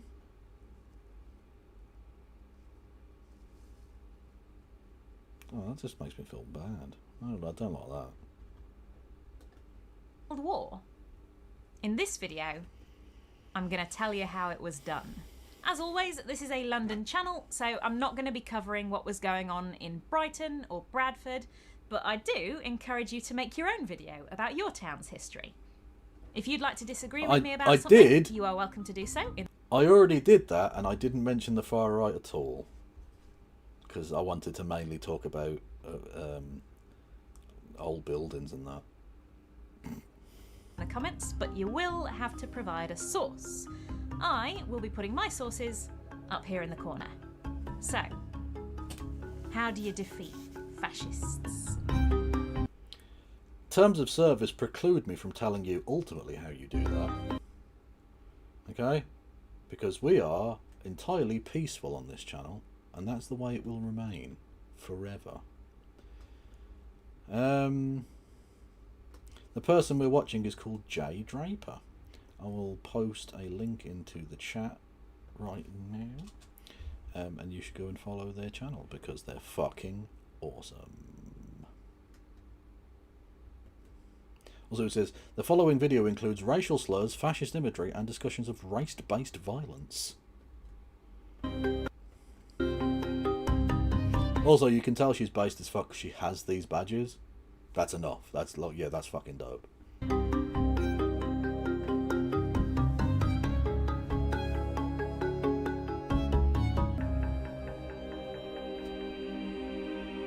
I suppose the first thing I have to do is prove that the NF are fascists, don't I? Like most modern far-right groups, the NF didn't claim to be Nazis, and part of your job, if you want to oppose them, is making that label stick. Now, I can tell they're Nazis because of the things they say and believe. But if you need more obvious proof, then this is their first chairman, A.K. Chesterton, who was a member of the British Union of Fascists. So there we go. But if you want a bit more, by the mid-70s, their chairman is this guy, John Tyndall, who was formerly... Who died a couple of years ago. Can we get some lols in chat for this fucking disgusting creature being dead? Because that is funny. a member of the National Socialist movement. Remember, Nazi is short for National Socialist, which he founded on Hitler's birthday.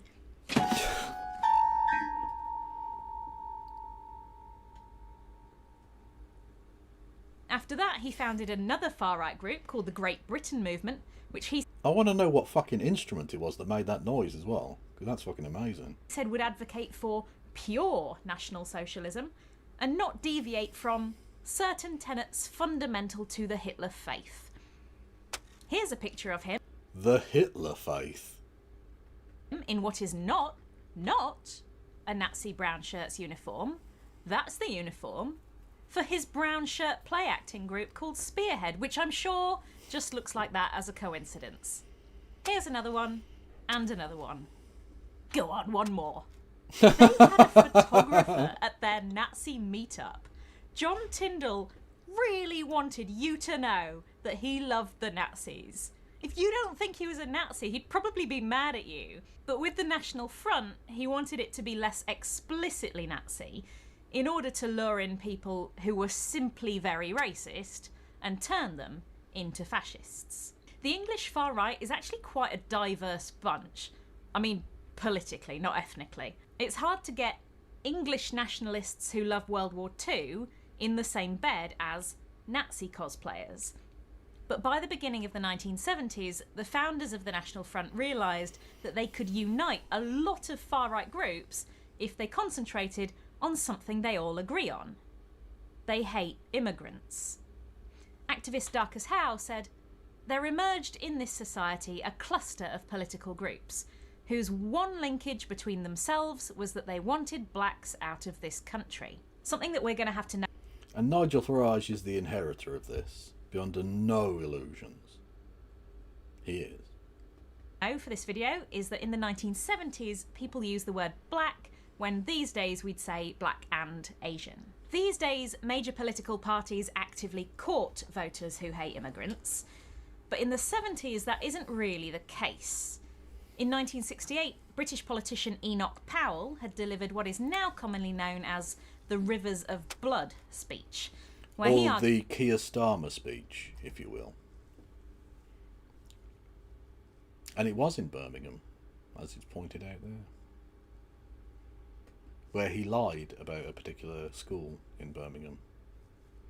He said that there was a majority of them that were black. That wasn't true. Anyway, you can pay me to wear a hat. That's a thing you can do. Now, bear in mind, this is the bad Enoch, not the bad Enoch. The bad Enoch is the current leader of the Conservative Party. This is the bad Enoch. Who, by the way, is a genuinely fascinating creature.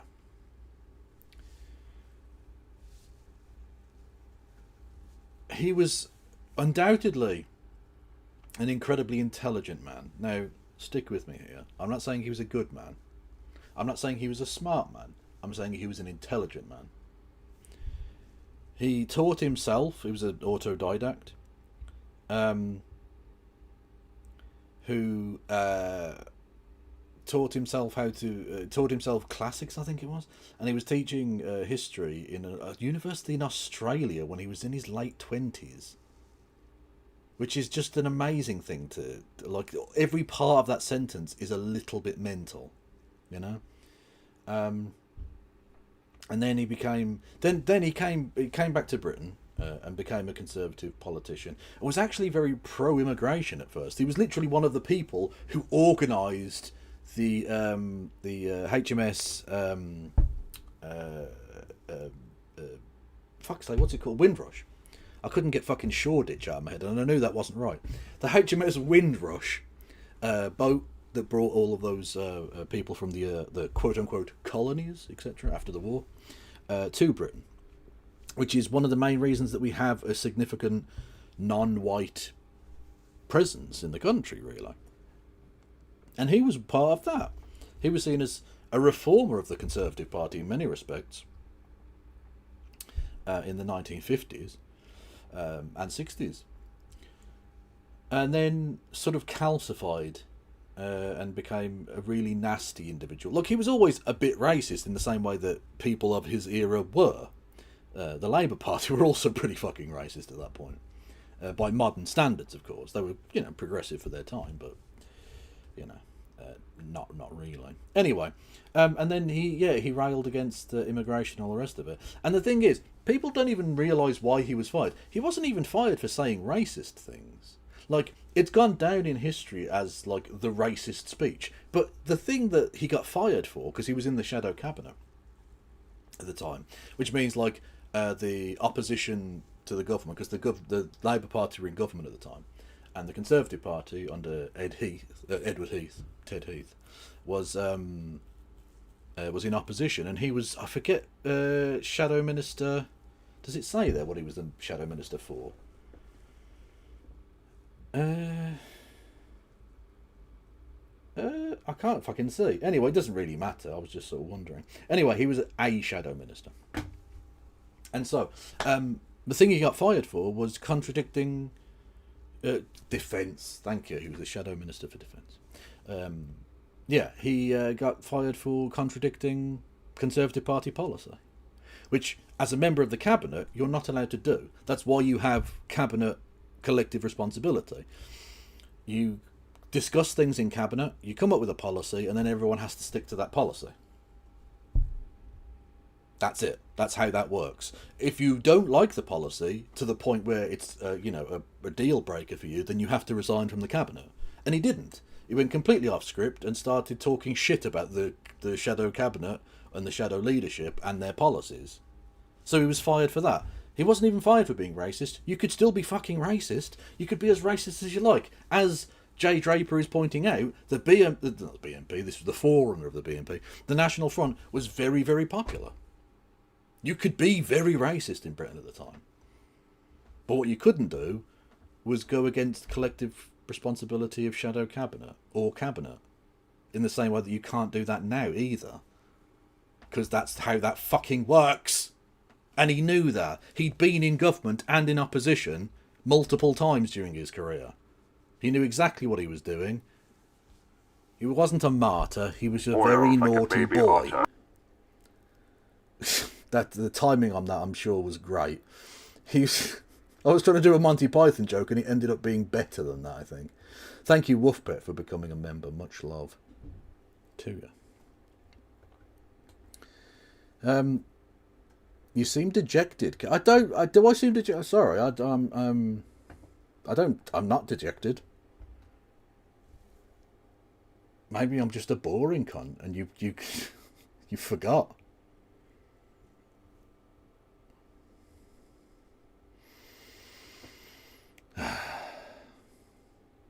Anyway, he wasn't a martyr, he was just a very naughty boy, was what I was trying to say.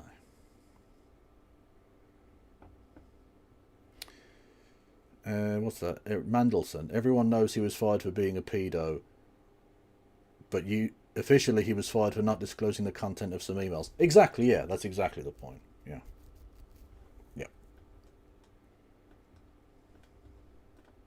Argued that because of immigration from non-white countries and because of the first anti-discrimination laws, in 15 or 20 years' time, the black man will have the whip hand over the white man.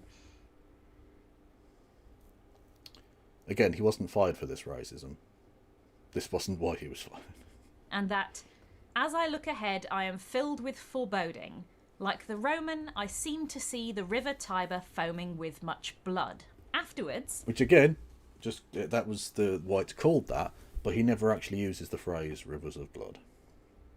Which is a good piece of knowledge to baffle racists with, because I guarantee you very few of them have actually listened to or read the speech in any way whatsoever. I have, and old school viewers will know I have, because I literally went through it live on stream. Not live as in back in 1960, whatever, 70 odd, fucking whatever year it was. No, on there was a recording made of it, because the original speech wasn't recorded in terms of like on tape or anything, but a transcript was sort of kept of it, and he then a couple of weeks later recorded it at the BBC for it to be broadcast, because again this was like it was a big controversy, right? Like he'd been fired from the shadow cabinet. This was a big news story. And back then, the BBC didn't pretend not to be racist. They were just sometimes like, maybe good, sometimes maybe shit. That's incredible timing again, Wolfpet. I'd said the BBC never pretended not to be racist. That's just pretended to. Sometimes it may be good, sometimes it may be shit. It's pretty good. Pretty good. Kev, you haven't been working as a scriptwriter for Keir Starmer, have you? What? What are you talking about? How dare you, sir? Thank you, Wolfpet, who says, yay, can now join on iOS. Bowler Gat, please. Well, I don't know what Bowler Gat means. That's crazy. Can anyone translate that for me, chat? I don't know what they could possibly mean, Wolfpet. Okay, I think you mean bowler hat. Oop. Like a gun. The Conservative Party fired him from his shadow cabinet position, and the Tory leader, Edward Heath, called his speech racialist, which is the Racialist. That's some old school shit. 1960s word for racist. So, if you agree with Enoch Powell, then the Tory party is clearly saying you're not welcome here. Oh, because I've listened to the Rivers of Blood speech. Well, no, I don't write his speeches. Because honestly, if I wrote his speeches, I'd have to like anchorman him. I'd have to get him to say like, "Go fuck yourself, white people," or something. You know what I mean? Because he'd definitely say it. Because he's a robot boy. So that's one of the many, many reasons I do not write the speeches of the current British Prime Minister. Did that hat shrink in the wash? No, it's just that's the size of it. You think I've washed this hat? I don't think I've worn it for more than like half an hour. Why would I bother fucking washing it?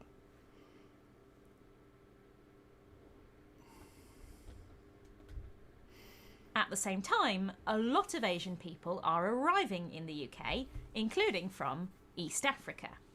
True. When both places were part of the British Empire in the 1890s, workers from the Indian subcontinent were imported to Kenya, Uganda and Tanzania to build railways.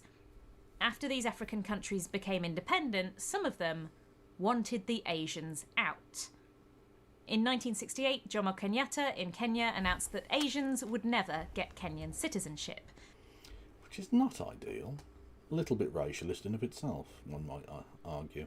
Kev, did you pay £2.67 for that hat? No, someone in chat paid, was it £8 or whatever it was, for it? After Idi Amin conquered Uganda in 1971, he announced that Asians with British passports would be expelled. Tens of thousands of Asians fled to the UK. This is actually when former Prime Minister Rishi Sunak's parents came here. The Conservatives set up something called the Uganda Resettlement Board to help families find people to stay with. So if you don't like immigrants, you're looking at the Tory party and thinking, I don't want to support those guys, but I can't be a filthy lefty. So your only options are to A, stop being racist, or B, find another political home. In the span of less than a year, National Front membership rose by more than 50%. In some constituencies, they start polling in double digits. On the 11th of June 1978, 150 white youths ran down Brick Lane shouting, "Kill the black bastards," and smashing the windows of a dozen shops. See, that you call everyone you don't like racist, just because they ran down the road saying "kill the black bat butts." God. You leftoids calling everyone you don't like racist. Ugh.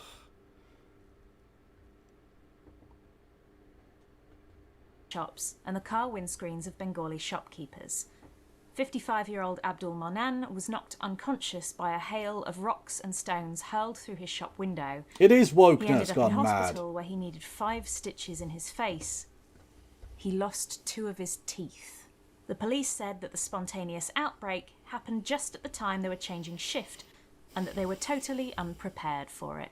This wasn't an isolated incident. Over 'Cause fascists are cowards. 100 such instances were collected in East London alone between 1976 and 1978. So, anti-fascists have to organise. Some of the earliest groups to recognise the threat posed by the NF were Jewish groups, like the Board of Deputies of British Jews, who Ironic given their support of a current genocide taking place. collected discrediting information on the NF's political candidates and sent it to the media and rival parties. This is one strategy that really works: outing the Nazis. Once you've found one, a lot of the regular racists won't want to be seen standing next to him, so you can cause them to split. After these photos started coming out, a former NF chairman went on national primetime TV to accuse John Tyndall of being a neo-Nazi. And within a month, they'd voted him out, and the NF lost thousands of members who went off to form a splinter group. One anonymous former NF member said that she left after seeing a picture of John Tyndall wearing a swastika. I won't stand for any of this Sieg Heil nonsense. You don't even have to argue against their policies. You can just be like, sounds like what a fascist would say. There is a problem with this strategy, though. If you spend all your time focusing on who's a secret Nazi, then you're not prepared if someone comes along who has all the NF's policies, but is smart enough to have never been photographed standing in front of a swastika. Did someone say Nigel Farage? What?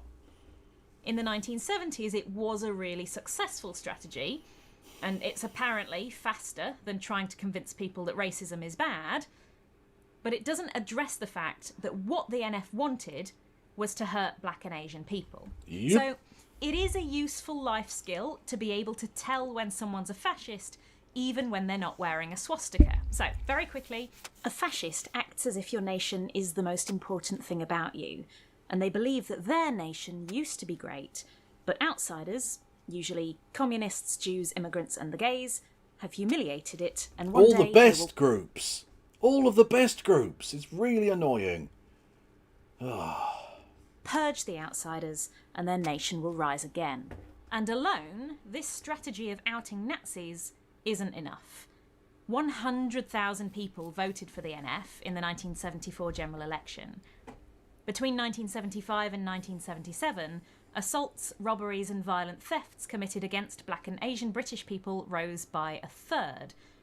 And in May 1976, another group of East African Asians arrives, this time from Malawi.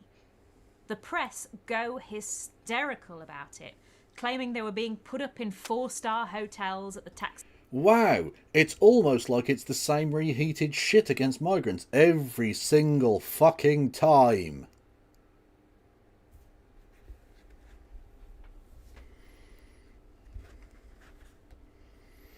The British press have never been anything but scum, okay? Just saying. Taxpayers' expense. The Sun published the headline, "Scandal of £600 a week immigrant." The Mirror, "New flood of Asians to Britain." On the Telegraph, "Invasion of Asians forces Borough to call for help." By the way, Invasion of Asians has to be a bar in a rap song at some point. Hopefully not a racist one, but that's just a cool sounding phrase. Invasion of Asian. There's something you can do with that. Welcome to Doom Scrolling with Kev. True! Help. The NF gets 3,000 new members. On the 4th of June 1976, Gurdeep Singh Chaggar was fatally stabbed in the strongly Asian area of Southall. Suresh Grover was walking down the high street hours later when he saw a pool of Chaggar's blood on the floor. He asked a nearby police officer what had happened and was told, it was just an Asian. Grover Again, the police had never been anything but scum. Can we have some 1312s in chat? It seems only fantastically appropriate. covered the blood with a cloth and put bricks around it so that no one would step in it. Jesus The day Christ. after Chegar's death, thousands blocked the street and marched to the police station demanding justice. The police arrested 2 of the protesters. They were released. Again, what a surprise. Thankfully, they weren't saying that they supported Palestine action, though, so they weren't convicted under terrorism. Later that day, after a sit-in protest. In the aftermath, young local Asians formed the Southall Youth Movement, which has been called a turning point for Asians in the whole country. One of their founding members, Balraj Purwal, says that their job was to make Southall a no-go zone for racists. We would know which pubs they're meeting in. I remember going to one in Alworth. They used to meet there and plan which estate to attack.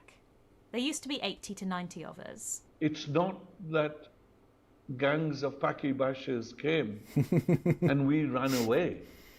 Again, that is the phrase that was used. They were just called that. This was very pre-political correctness. Now they'd be called BAME bashers. So. On the contrary, on more occasions than one, we got tired of running away. My name is Tariq Mahmood. I grew up in England in the 1970s and grew up in a wave of racist violence on the street. I have lost count on the number of occasions where I myself alone was attacked and beaten. Yeah, sometimes you had gangs of racist white youth who themselves would think they were really anti-Nazi because their fathers or grandfathers had fought in the war against Nazi Germany. Yet after the pubs closed, they would just as equally go on what they used to be called Paki hunting or Paki bashing. Jesus This Christ. meant that in some areas... Again, look at that fucking headline, man. Special police squads are being set up to combat gangs of youths who beat up Pakistanis, the quote-unquote P-word bashers. Their aim to stamp out the first signs of violence by gangs of trouble-bent skinheads roaming dimly lit streets. The squads, equipped with vans and radios, linking them with police headquarters, will operate. So it's just propaganda, even, fucking hell. In the Bethnal Green area of East London. If the idea is successful, it will certainly spread to other London areas with strong coloured communities such as Notting Hill and Southall. Britain first became aware of the term P-basher last Wednesday. A group of skinheads boasted on TV that they beat up coloured immigrants in East London for the fun of it. Jesus Christ. These people are still alive, by the way. Many of these P-bashers were very much quite young at the time, so they're probably still in their 60s now. They're the very people who are probably going to elect Nigel Farage Prime Minister not next year, in a couple of years. Although thankfully some of them will have died by then, so that's nice.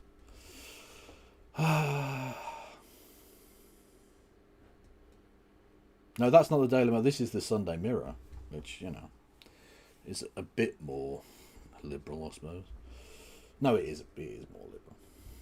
Areas, not everywhere, but in some areas, young white men, and sometimes with women as well, they would go out and hunt us down, beat us up. That was happening in East London, in South London, in Chorley, in Bradford, and Birmingham, and lots Hey, of Birmingham shout out! For the wrong reasons.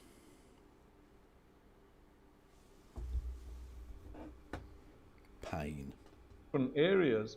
We needed to protect our houses. The police couldn't do it. There were firebombs going on. As you know, if you look into London's history, not one but more massacres, like the New Cross massacre would take place a few years later. But the local youth of East London were really quite remarkable. We would have Did I ever watch that video with you live on stream? I must do it one day. There's because we watched that documentary series, the 3-parter about the Yorkshire Ripper, and there was a fantastic video. I must look it up again on YouTube, comparing the crimes of the Yorkshire Ripper and the Newgate Massacre and stuff, which it was a house party with a large number of black people in it, and it got firebombed, and unfortunately, because the fire escape laws were not great at the time, I mean, literally, when the Bradford fire happened, one of the reasons that so many people died was because the fire escape led onto the roof of the stand that was on fire. That was perfectly legal at the time. Bad times. Anyway, they got firebombed by some fucking fascist piece of shit, and unfortunately several people were killed and injured for being black and at a party. Anyway, and there was a fantastic video about the way in which the police never give justice to people from these kind of marginalised groups, be it sex workers in the case of the Yorkshire Ripper, or black people in the case of, various racist crimes. It was a superb video, really, really well put together, thought-provoking piece of, like, YouTube content, really. Like, you don't have to do slop. You don't. You can do good shit, you know? Anyway. A few hundred of us, they would be at the bottom end of Brick Lane when the racist came. Real physical hands-on. If they were next, we'll get a message. There's a gang coming along Commercial Road, so we'd have to send a detachment. This is another tactic that worked, disrupting their meetings and marches. Every time the NF tried to hold a public meeting and... But that's cancel culture and it's bad. Except when we do it on the right, obviously.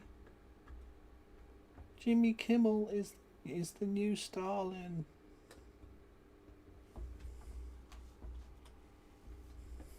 Anti-fascists would be there, and groups like the Southall Youth Movement tried to bust up the private ones too.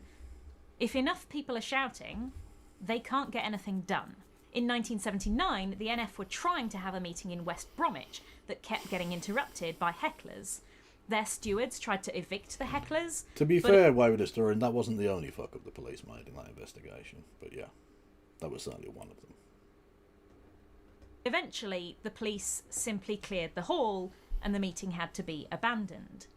And you can do Am I this Jonathan Pye non-violently now? by Yes. blocking the road or camping Yes, I outside am. their meeting halls. That does do some good. It makes them ashamed to show their faces, so not as many turn up. Or it might mean that they have to change plans at the last minute. On the 7th of September 1974, the NF planned a march through Hyde Park, but 7,000 counter-protesters blocked the route. So the police had to reroute the fascists to Lincoln's Inn Fields, which is quite a long way away. But violent counter-protest, throwing bottles or keeping them out by force, that also works in a second way. If the police think there's going to be violence at an NF march, then the simplest way for them to stop the violence is to ask the Home Secretary to ban the march.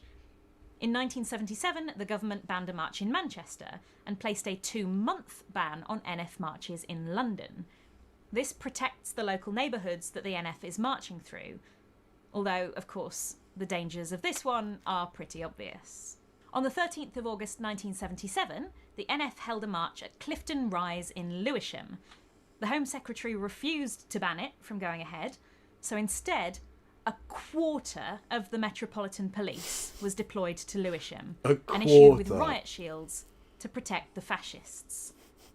3,000 to 5,000 anti-fascists turned up, against just 500 or 600 NF marchers. What a surprise, the police were there to protect fascists. Wow! I, for one, am shocked at this turn of events. Who could possibly have foresawn it? Fighting broke out between anti-fascists and police, and 214 anti-fascists were arrested.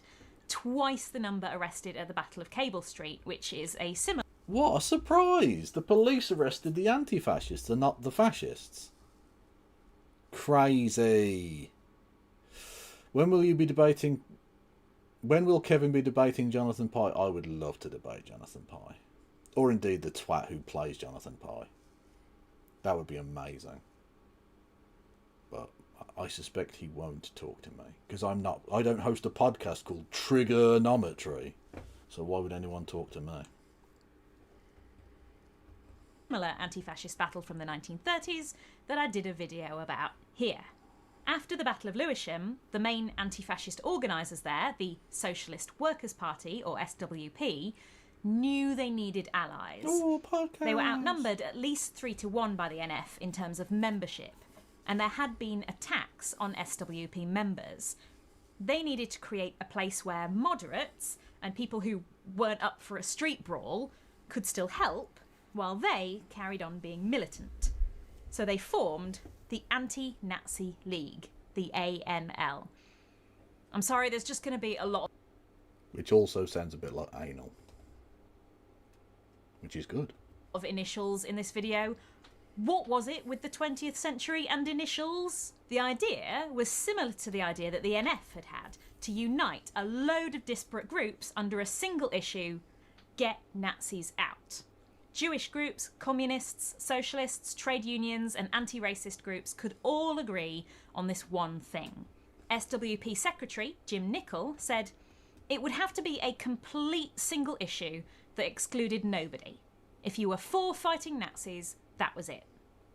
From the beginning, it had a really broad base of support from civil society, with its first meeting held at the actual House of Commons, and support from politicians like Lord Brockway and Neil Kinnock, and celebrities like Alfie Bass, Prunella Scales, Iris Murdoch, Melvin Bragg, Warren Mitchell, Bill Owen, Terry Venables, Jack Charlton and Brian Clough. I promise these people were famous in the... Brian Clough was famous, certainly. And he was relatively based on most things. 70s. By 1978, 50 Labour MPs had come out in support, including the then Cabinet Minister, Tony Benn. When I was researching this, I was shocked how popular it was, given that I'd never heard of this group before. There were loads of branches of the Anti-Nazi League. There was skateboarders against the Nazis, and aardvarks against the Nazis, and school kids against the Nazis. Aardvarks. I didn't realise there was a non-human thing there. What?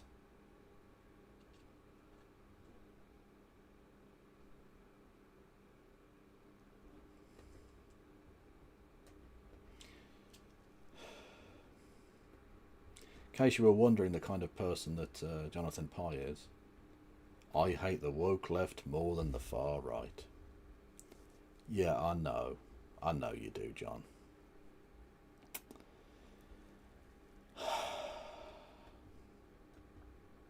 There was a pub in Manchester called The Albert Against the Nazis. Your uni might have a group. After the NF made inroads with Tottenham Hotspur fans, some of them formed Spurs Against the Nazis, who welcomed the Argentinian players Oswaldo Ardiles and Ricardo Villa and organised a huge five-a-side football tournament with Peter Cook and Bill Oddie as referees. That's fucking mental. Why have I not heard about this before? Peter Cook and Bill Oddie refereeing Ricky Villa and Ozzy Ardiles, the fucking World Cup winners. That's fucking mental. That's mental. I love it. I promise these people were famous in the 70s. They were. People put aside differences. They legitimately were, yeah. To work on this one issue. And there were some big differences. Remarkable. I'm a Pakistani of... Ernie, that's an amazing joke. First they came for the aardvarks because, you know, alphabetical order. That's amazing. That's amazing. That's a brilliant fucking joke.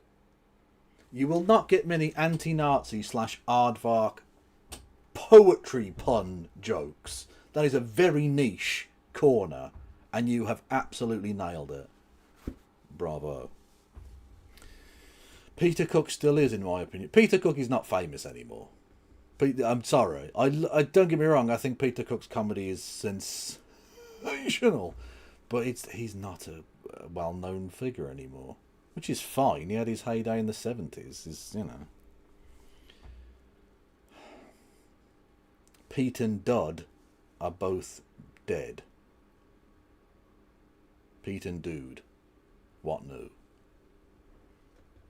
Kashmiri ancestry, and we're dealing with Bangladesh's trauma of birth following the incredible brutality of the Pakistani military and what they did there, the slaughter, the rape, the pillage, yet we were all working together, fighting against a common enemy on the streets of England. The Board of Deputies of British Jews had a lot of Zionist members, whereas a lot of people in the SWP were anti-Zionist. It took a lot of hammering out in meetings. We know they've got lots of Zionist members. Trust me, we know. But eventually they agreed to a truce. If the anti-Zionists did their work with other organisations and left the ANL out of it, then the Board of Deputies could make their peace with it. And out of the ANL came my favourite anti-fascist organisers of the decade, Rock Against Racism. Yeah, hi, my name is Red Saunders. I'm a multicultural activist, co-founder of Rock Against Racism, and I wrote... I mean, you say you're multicultural, and yet you appear to be exclusively white. Just saying. The left, again, lies. Wrote the letter that kicked it all off. Whites only, white power and all that sort of stuff was really growing, and the National Front had a real breakthrough. They seemed to strike a chord with a lot of working class people, and they took huge... He's so white, even his beard is fucking white. Huge steps forward, and they started to... The first really alarming moment was when they beat the Liberals in the local elections in London.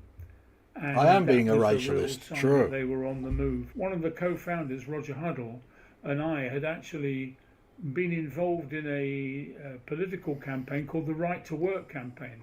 As I talked earlier, part of the dark times was the mass unemployment, especially of young people. And so there was a campaign. But thankfully that's not a problem now.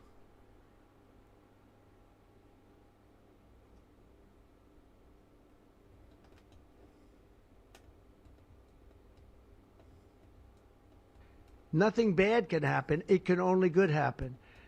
Nothing bad can happen. It can only good happen. Nothing bad can happen. It can only good happen.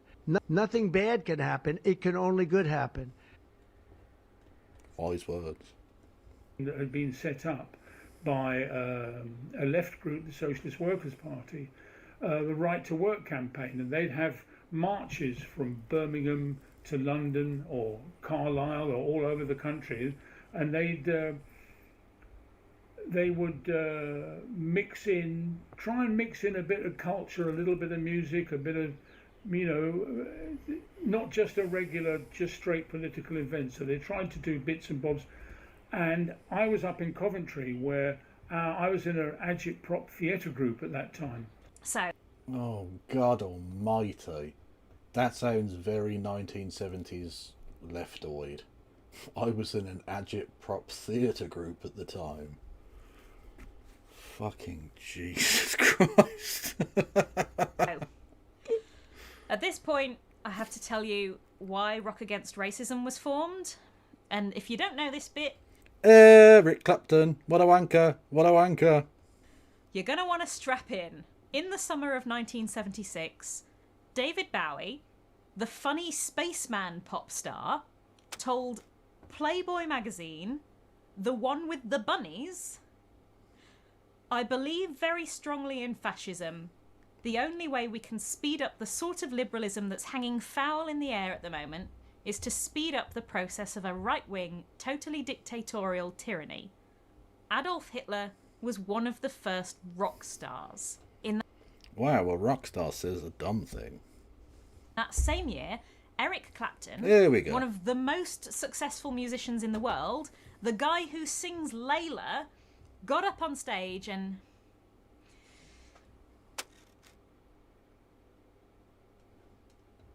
Oh, do I have to read this bit? This is Great Britain, a white country. What is happening to us, for fuck's sake? We need to vote for Enoch Powell. He's a great man speaking truth. No, you know who's a great man speaking truth? Nothing bad can happen. It can only good happen. True. Vote for Enoch. He's our man. He's on our side. He'll look after us. I want all of you here to vote for Enoch. Support him. He's on our side. Enoch for Prime Minister. Throw the whoa spicy words out. Keep Britain white. Eric Clapton.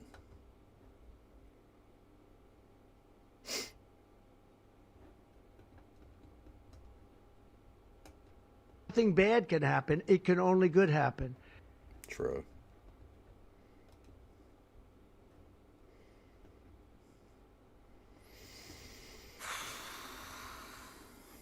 Bowie and Clapton walked their comments back, sort of, in later years, but the point isn't that they are personally bad people, but that baby fascists in their audience are going to... They kind of were bad people, though, to be fair. ...be emboldened by this. Like, yeah, that's right. If he can say it, so can I. There was this article in Melody Maker saying that Eric Clapton had said that Enoch Powell was the man to lead the country. Oh, Jesus, why is it always fucking Birmingham as well? And now, to return to sanity, Eric Clapton opened his Birmingham concert on Thursday night with a confused harangue on race, which seemed singularly out of place. Bewildered Brummies, as if there was any other kind, heard Eric Clapton, who, after all, something. Is there something in the water that just turns people into twats? Why is it always fucking Brom where these dickheads say shit? Fucking Christ almighty. Oh, I'm so annoyed I've dropped a fucking hat off my head.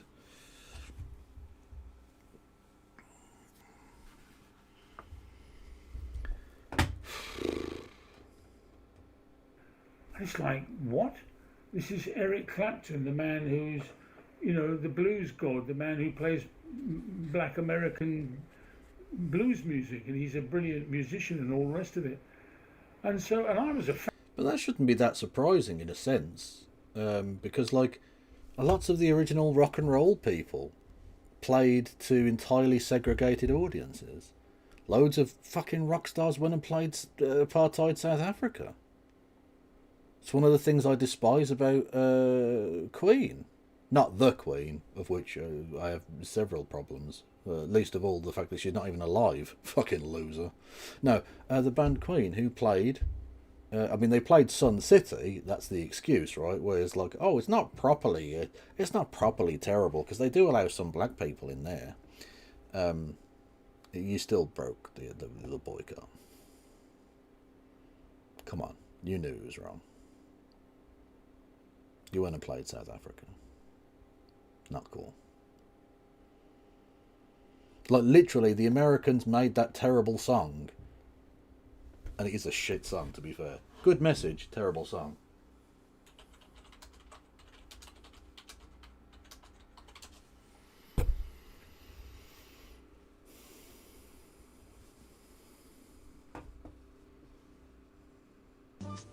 Sun City is the showplace of Botswana, one of the so-called independent homelands where South African blacks have been relocated. It's a lavish resort where you can relax and enjoy some of the world's headline entertainers. It's part of the reality of apartheid.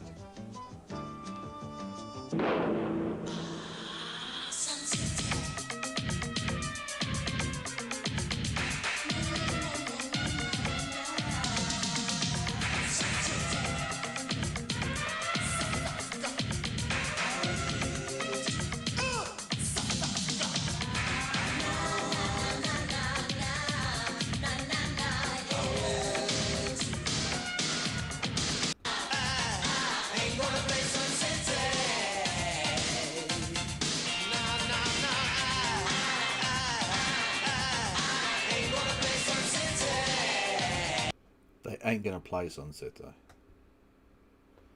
Am I right in thinking was Bono in this? Thinking about it. Was he in this? Or have I misremembered that? Because I could have sworn he was. That's Hall and Oates.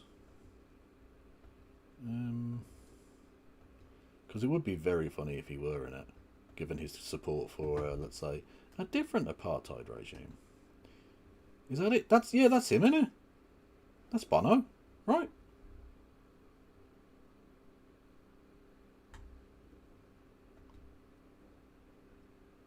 Ironic. He's now changed his mind when it comes to apartheid, which I didn't think was a thing, but apparently you can do that.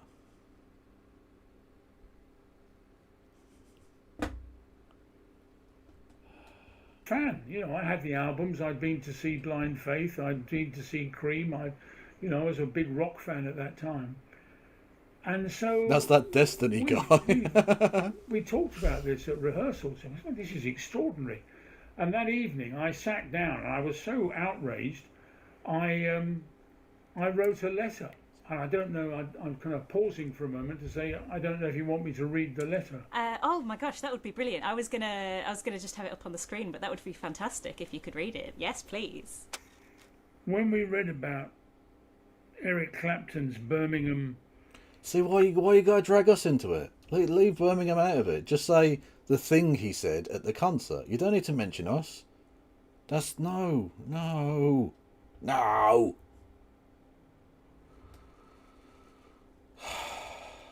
Fuck. No, to be fair, Sully, this is one of the rare occasions where writing a letter actually did make a difference. Because they didn't just stop at writing a letter. He didn't just write a letter and that was it. They then did more anti-fascist organisation and stuff, They went beyond the letter. The letter itself is not a bad thing. It's, if that's your only tool, you're not going to get much. You're not going to get very far with that, I don't think. Concert where he urged support for Enoch Powell, we nearly puked. You've been taking too much of that Daily Express stuff. You know you can't handle it. Own up, half your music is black. And you are rock music's biggest colonialist. You're a good musician, but where would you be without the blues and R&B? True. Fucking speak your speech, friend. Absolutely true. Sometimes may be good, sometimes may be shit. That is the way with music. Yeah. Thank you, Aaron Boone. No message, but message received. Rock was and still can be a real progressive culture. True. Not a package, mail order, stick-on nightmare of mediocre garbage. Keep the faith, black and white, unite and fight. Fuck yes. We want to urge a rank and file move. Absolutely. Or to quote the line from White Man in Hammersmith Palais, the great Clash tune, white youth, black youth, better look for a different solution. Why not ring up Robin Hood and ask for some wealth distribution?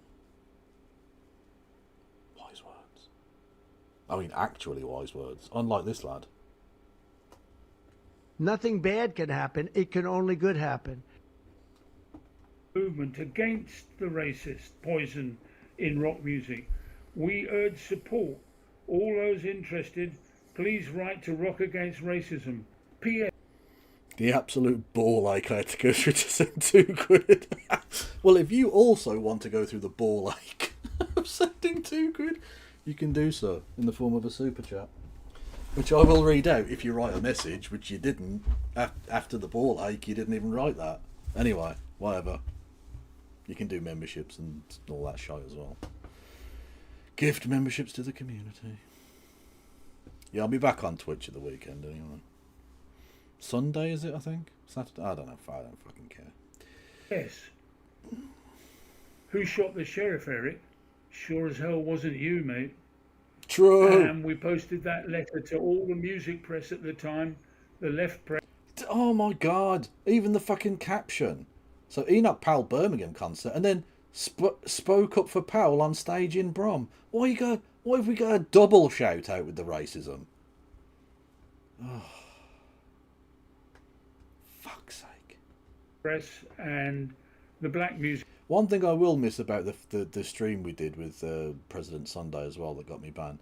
A couple of absolute belter jokes. They're gone now forever. I can't put. Sometimes maybe good, sometimes maybe No, shit. they were always good. How dare you, Gennaro? I got banned on Saturday, did I? Okay, well, I'll probably be back on Sunday then. Hey, hello, Mixed Vivian Wolf. Everyone go and follow Mixed Vivian Wolf, okay? I'll tell you why. Nothing bad can happen. It can only good happen. True. But there's never a truer word spoken. If you go and check out Mixed Vivian Wolf's channel, only good can happen. Or only... What? Hang on, what was it again? Sorry. Nothing bad can happen. It can only good happen. It can only good happen. It can only good happen. Fact. That is supposedly the leader of the free world. I mean, it's not, obviously, but that's the way it goes. Hey, hello, Wayward Historian. Thank you. He says, seriously, give Kev the monies so he can do the streams and eat the foods. Fucking true. That is a thing that I need.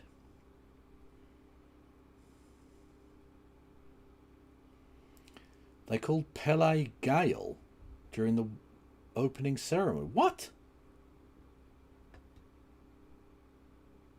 I've no idea.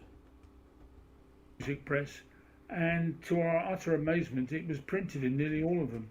He got hundreds of responses. A friend of mine who'd given me that PO box for us to use, he called me up and he said, "Red, there's like 500 letters here." I was like, "What?"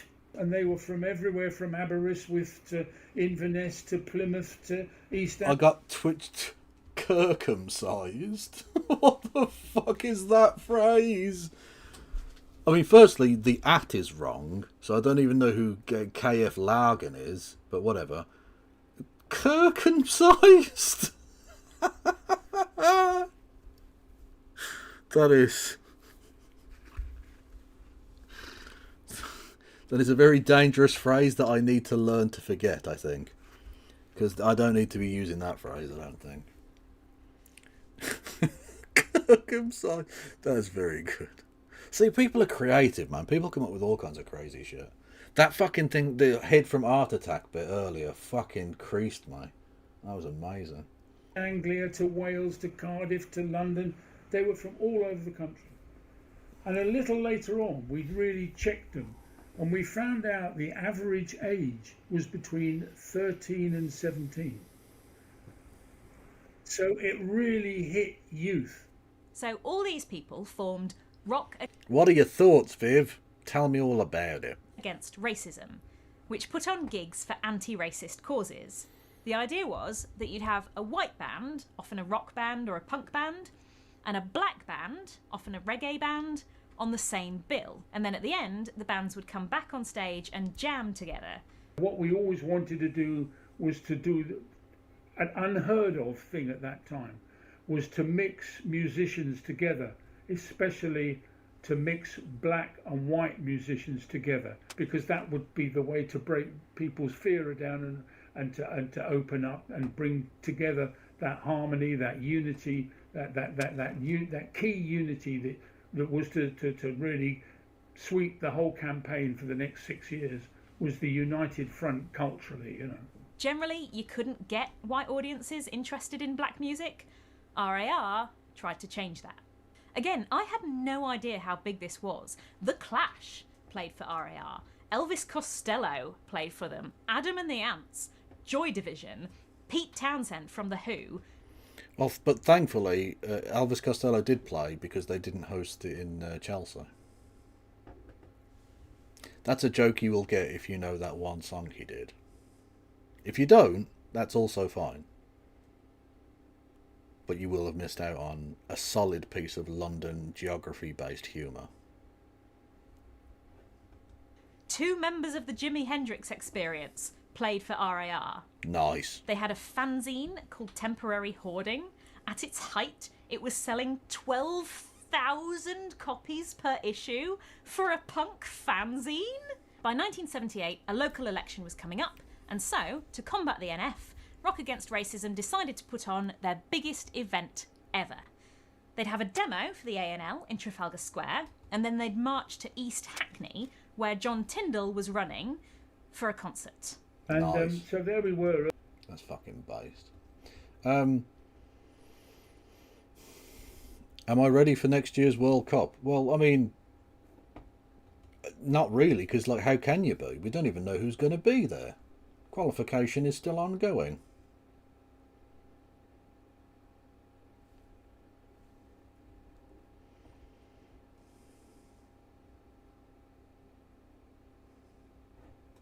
Early, and as each kind of hour went past, 7, 8, I was going, my God, nobody's going to come, you know. How have I made you feel old, Katie? I didn't mean to. And at 8 o'clock, I'm going to go off and have a cup of tea and a bacon butty, you know. And I went off, and I came back about 9 o'clock, and the first couple of coaches arrived at the top of Trafalgar Square by the National Gallery, and it was like. Mix Vivian Wolf said, what did she say? The foundational principles are sound, but the application is much more complex. But maybe you could come on as, not tonight, because I'm honestly, after this I'm going to fucking bed, but like, yeah, another day to talk about this. That Elvis Costello reference, I was a wee lass. Oh, well, at least you got the reference. That's cool.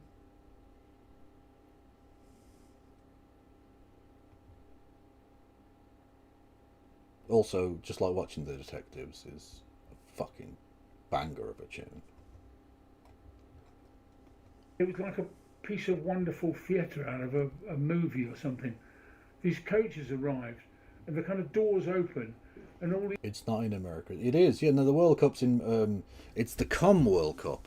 It's in Canada, C, United States, U, Mexico, M. The COM World Cup.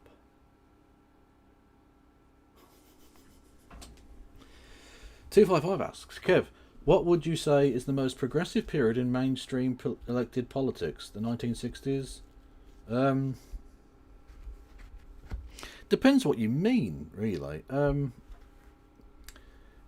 Sometimes maybe good, sometimes maybe shit. Oh, Aaron, the circumference of his neck is off. That also works as a pun, thank you. God almighty. I'm trying to make a serious point here. Depends what you mean about progressive, as in more progressive than the status quo was at the time, rather than the most progressed or something. Then, yeah, probably the 1960s, I guess. Yeah. Got a lot of steps forward for like civil rights and stuff. The legalisation of gay sex. Which is the best type of sex, really, when you think about it. 2 girls, 1 World Cup. Love it. These kind of punks tumbled out, and all the kind of wafting smoke coming out of the coaches, you know. And these were the first coaches from Liverpool. Every 10 minutes another coach would come, and suddenly by 10, 11 o'clock, Trafalgar Square was packed. So many people turned up that the head of the procession made it to the concert venue while the end was still in Trafalgar Square, a 2-hour walk away. The punk singer Polly Styrene, dressed as Margaret Thatcher with an African headscarf. And X-ray specs, love it. Tom Robinson sang a song called Glad to be Gay. And then the sun came out, and in came the beginning of 100,000 people. Sing if you're glad to be gay. Sing if you're happy that way. Hey. Excellent tune. Historical work, I just think her prescriptions are outdated. Maybe, but I mean, to be fair, she doesn't pretend that what she's doing is necessarily entirely about today. She does do a history show. And it's called like Lessons from the 70s or whatever. So like I know what you mean. Things have progressed and moved on and become different. Just, I mean, technologically speaking, you're not going to have a punk fanzine anymore. That's not a fucking thing that's going to change the world. Yeah, so necessarily organising is different now. Yeah. To the park. And I ran out on stage and I went, this ain't no fucking Woodstock. This is the carnival against the Nazis. And bang, off we went. Nice. And you say, what are my memories? The rest of the day was a complete bloody haze.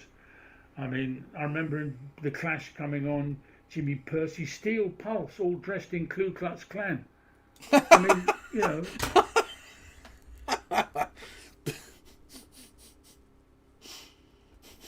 I'm joining the war against the Nazis. On the side of the Nazis.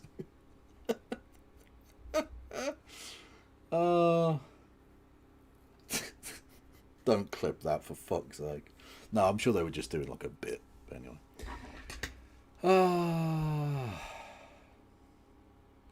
No, I'm not saying e-zines aren't a thing. But again, the fact that it's an e-zine and not a fanzine is, again, structurally, it's a different organisation at that point. Because you're not actually printing anything, it's online. When will we find out about the UO? I don't know, Kato. I'm not sure. I'll probably have to tell you about it tomorrow, I guess. Birmingham's leading reggae band, dressed as Ku Klux Klan members, doing their anti-racist militant... It was just incredible. The Socialist Worker newspaper said, they stood in the sun together. 80,000. No trouble. Magic. The next day, the National Front held a walk through London's East End. Nearly 200 attended. It was secret. It rained all the way. Nice. Even God has joined the anti-Nazi League. This wasn't a... Which is biased. po-faced socialist meeting that you had to read books for, or even a slightly dry YouTube video with citations. This was a fun, free concert aimed at convincing teenagers not to join the NF. Okay, fair enough, Viv. That is true. Were downsides to having such broad appeal. In September of that year, RAR held a second massive concert, this time in Brockwell Park, while the NF held a march down Brick Lane in East London. There was a call made by the sort of skinheads, the fascists, far-right racists, that they were coming to Brick Lane. This was on the day of... I think you mean concerned parents who just want to protect women and girls. You call everyone you don't like a fascist just because they're literally fascists. Massive rock against racism concert. The NF tactic then, whatever happened, I don't know, because I was on stage in the middle of all this, or, trying to run the show and all the rest of it. They did this tactic of going to Brick Lane and just attacking Brick Lane, which was a clever move on their sense, because they knew all the energy of most anti-fascists was going to be down in Brixton, We had scouts all around, telephone boxes around East London. Because my arm was injured and in a huge bandage, I monitored the telephone system. And we sent countless messages to the organizers of the festival. I myself sent the messages as well. Please send us a few contingents. We are facing severe attack. They never once replied. We know messages got there because they came back eventually. The Anti-Nazi League did, I think, organise 2 coaches very, very rapid when they heard what was happening. But of course it was all too late because they'd been caught out. Now maybe they should have been on the case to expect something in Brick Lane, but obviously all the energy had gone on the Brixton Carnival. That left me a very bitter taste in my mouth at the time. I was so angry. Almost. That's understandable, yeah. That's completely understandable. Just as angry as I was against the attackers, we felt betrayed. And I don't think that if there was any selling, there was some mistake in the response or tactic, but I got in no way they'd been betrayed, because the A&L had been regularly down Brick Lane and all sorts of different anti-racist groups. I don't feel there was any sense of betrayal. There may have been a tactical mistake. If it was not for the courageousness of the youth of East London, pretty much mostly Bangladeshi, or from Bangladesh, and the support of some of the white friends who were with us, who did primary monitoring and assisting like that, I think it could have ended up in an absolute catastrophe. Really a shame to those who wanted to dance when the racists were trying to dance over the streets of Brick Lane. But in terms of the election, the NF did really badly. And whenever fascists feel humiliated, they lash out. Naturally. On the day of the election, a group of racists attack a Bangladeshi man called Altab Ali on his way home from work and murder him near Brick Lane, stabbing him in the chest. His attackers didn't know him. In fact, they admitted that it was a purely race-based attack, saying,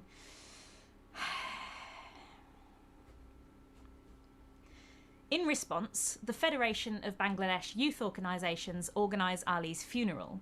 7,000 people, mostly Bengalis, carry his coffin from Brick Lane to the steps of 10 Downing Street, demanding action from the government.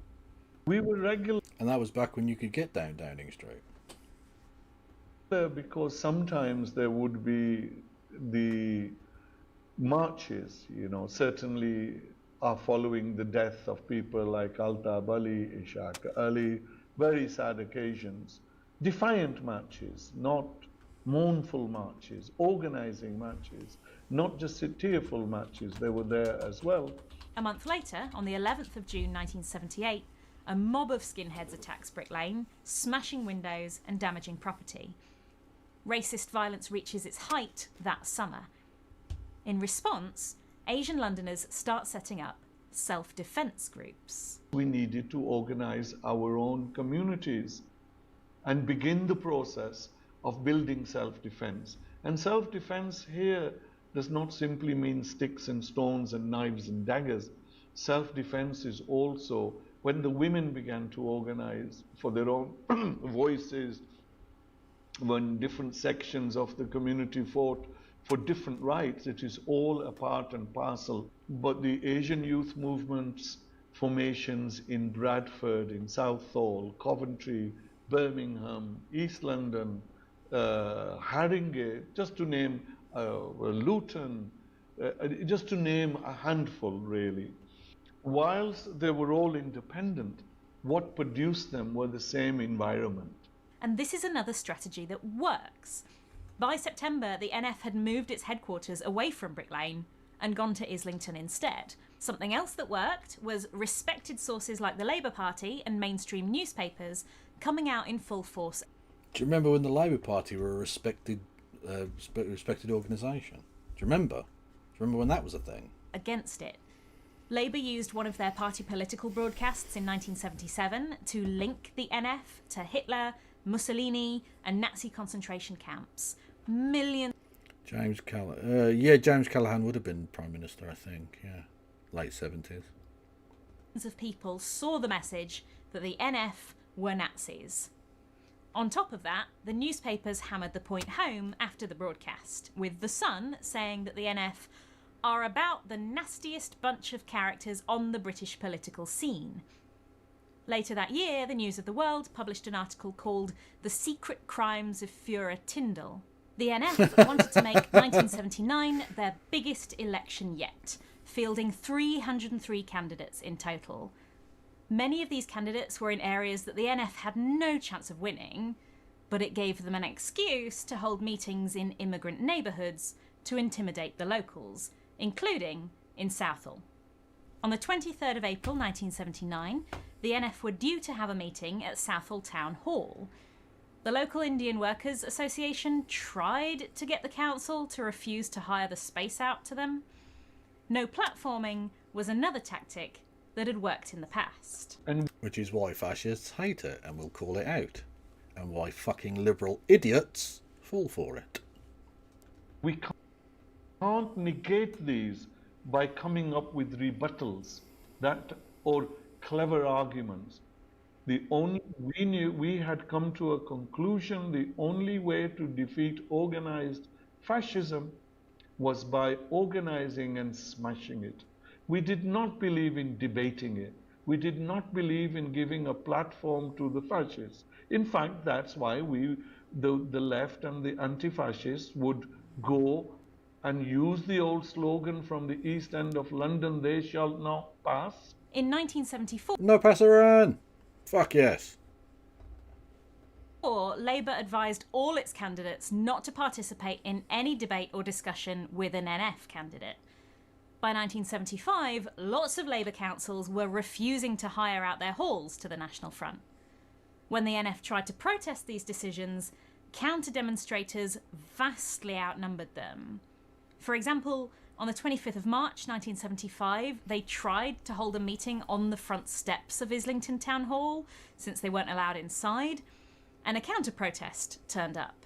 7 council members actually left their meetings inside to come out and thank the counter-protesters. During the 1977 GLC elections, the campaign against racism in the media... GLC was the Greater London Council before Thatcher got rid of it. And now there's like a different... the London Assembly thing that was set up in the 2000s, was it? Or something? I can't remember. But anyway, that's the one that... Sadiq Khan is like the mayor of, or whatever. Yeah. Also, interestingly, Sadiq Khan, whilst he doesn't want Sharia law, regardless of what this fucking cretin has to say. Nothing bad can happen. It can only good happen. True. He is also a piece of shit. He accused the now Green Party leader, Zach Polanski, of doing student politics for calling for Britain to recognise the state of Palestine, a thing that the Labour Party have just done.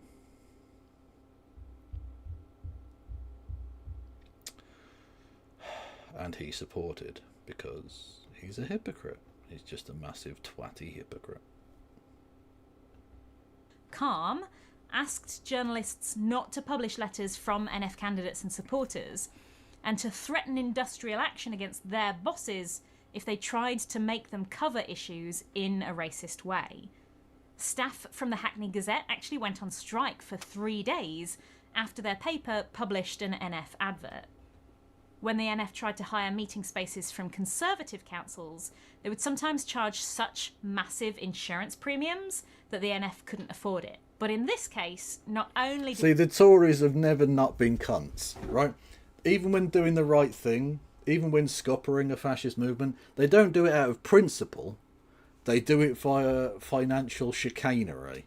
Because if you're rich enough, you get to just be a fascist, apparently. Like, they're just such fucking wankers. Honest to God.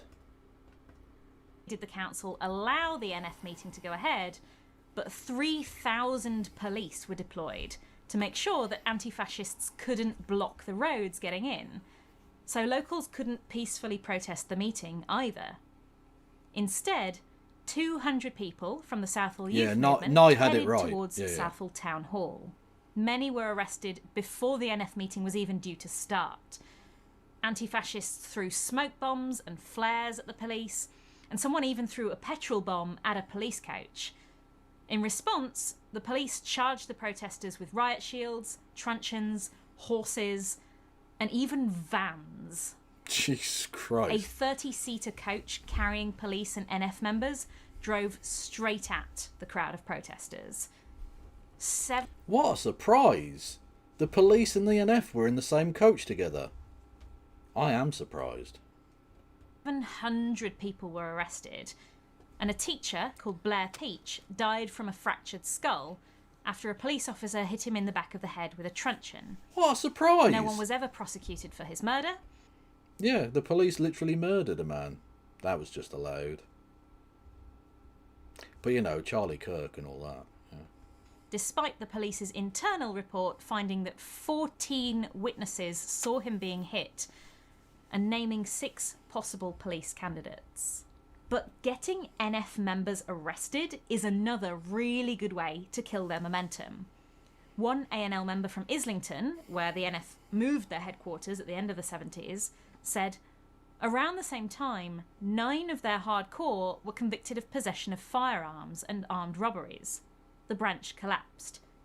This created a domino effect with other branches in North London, completely ceasing activity. The 1979 election was a disaster for the NF. They only won 1.3% of the national vote. If you run for election, you have to pay a deposit, which you only get back if you win a certain percentage of the vote. Each deposit is a small amount for a national organisation, but in 1979, the NF lost £45,450 in lost deposits. That's a lot of money back then. That's a lot of money. After that, coupled with Thatcher's rise to power, the NF were demoralised and dissipated. So let's go over what we've learned and which tactics worked in the 1970s. First, focus on the fact that they are fascists. Don't waste energy explaining why their policies are bad. Make them explain why they're not Nazis. Cause arguments between them. Split off the ones that aren't all the way gone. The more tiny splinter groups they're in, the Loza Fox knows about losing deposits. True, he also knows about losing access to his children. better. Don't let them organise. Don't let them hold meetings. Block the road so they can't get in. Yell so they can't talk to each other. Make them ashamed to show their faces. And, it's a dangerous tactic, but threatening to throw rocks so that the police decide it's safer to ban their meetings has worked in the past too. But that's violent and we disavow, chat. Bad. No. Bad.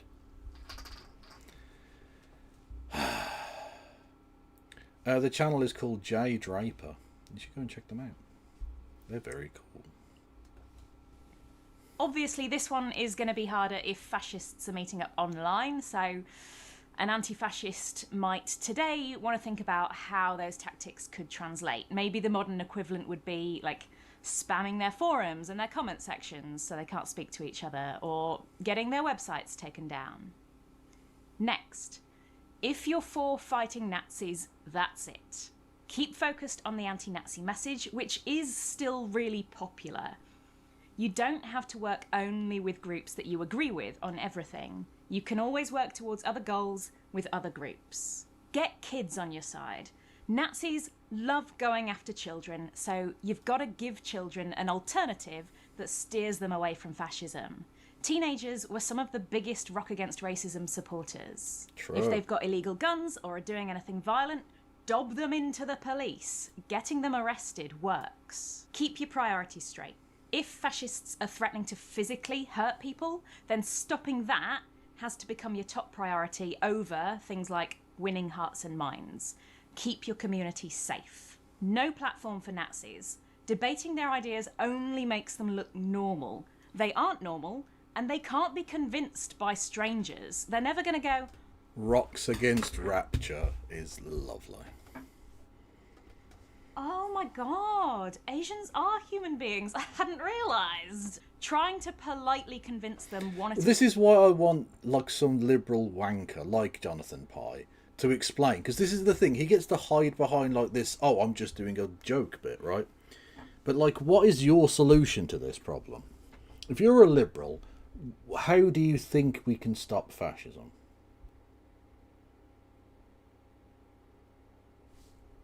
What you want? Literally, you think you can free marketplace of ideas this shit? Because you realise they tried that before and it didn't fucking work.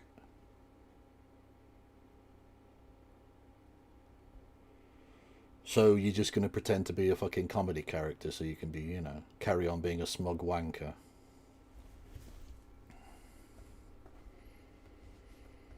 time is like whack-a-mole. It never stops. A much more effective tactic is to stop them organising. And finally, and this is especially for anyone trying to go into this comment section in good faith, don't let fascists and people who are aligned with them tell you which tactics are good and which aren't. Obviously, they have a vested interest. Yeah, exactly, yeah. The person who wants your group to be destroyed and doesn't want any of you to be successful in any way is going to tell you how you should best organise against them.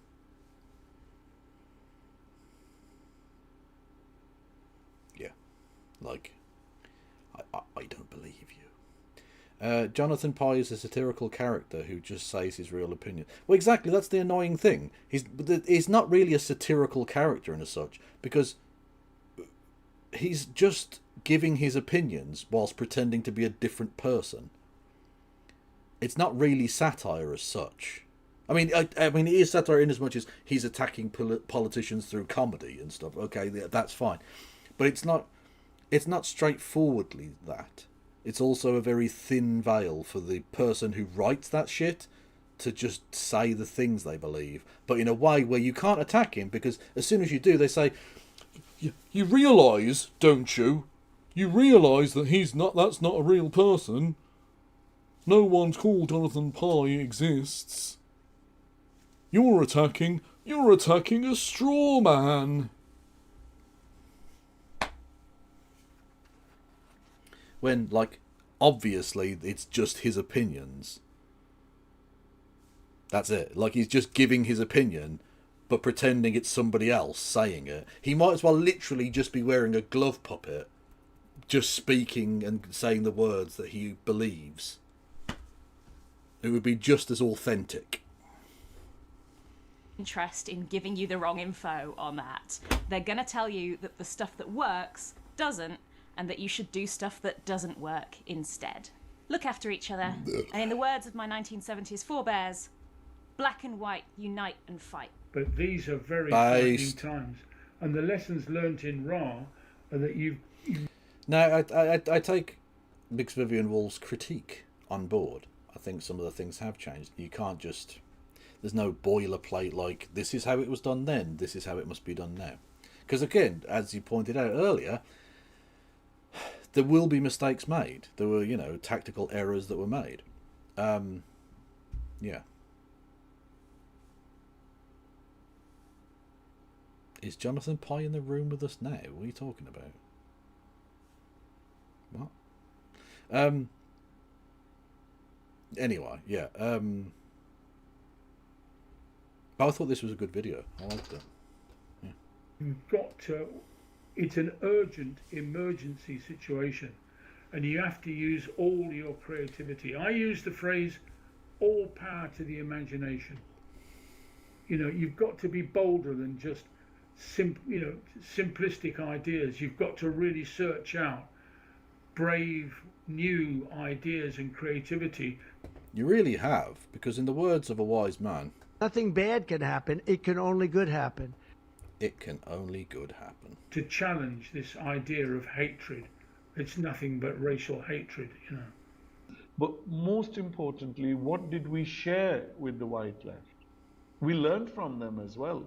We shared the vision of a new world, our world, a world in which we were all equal, a fairer world.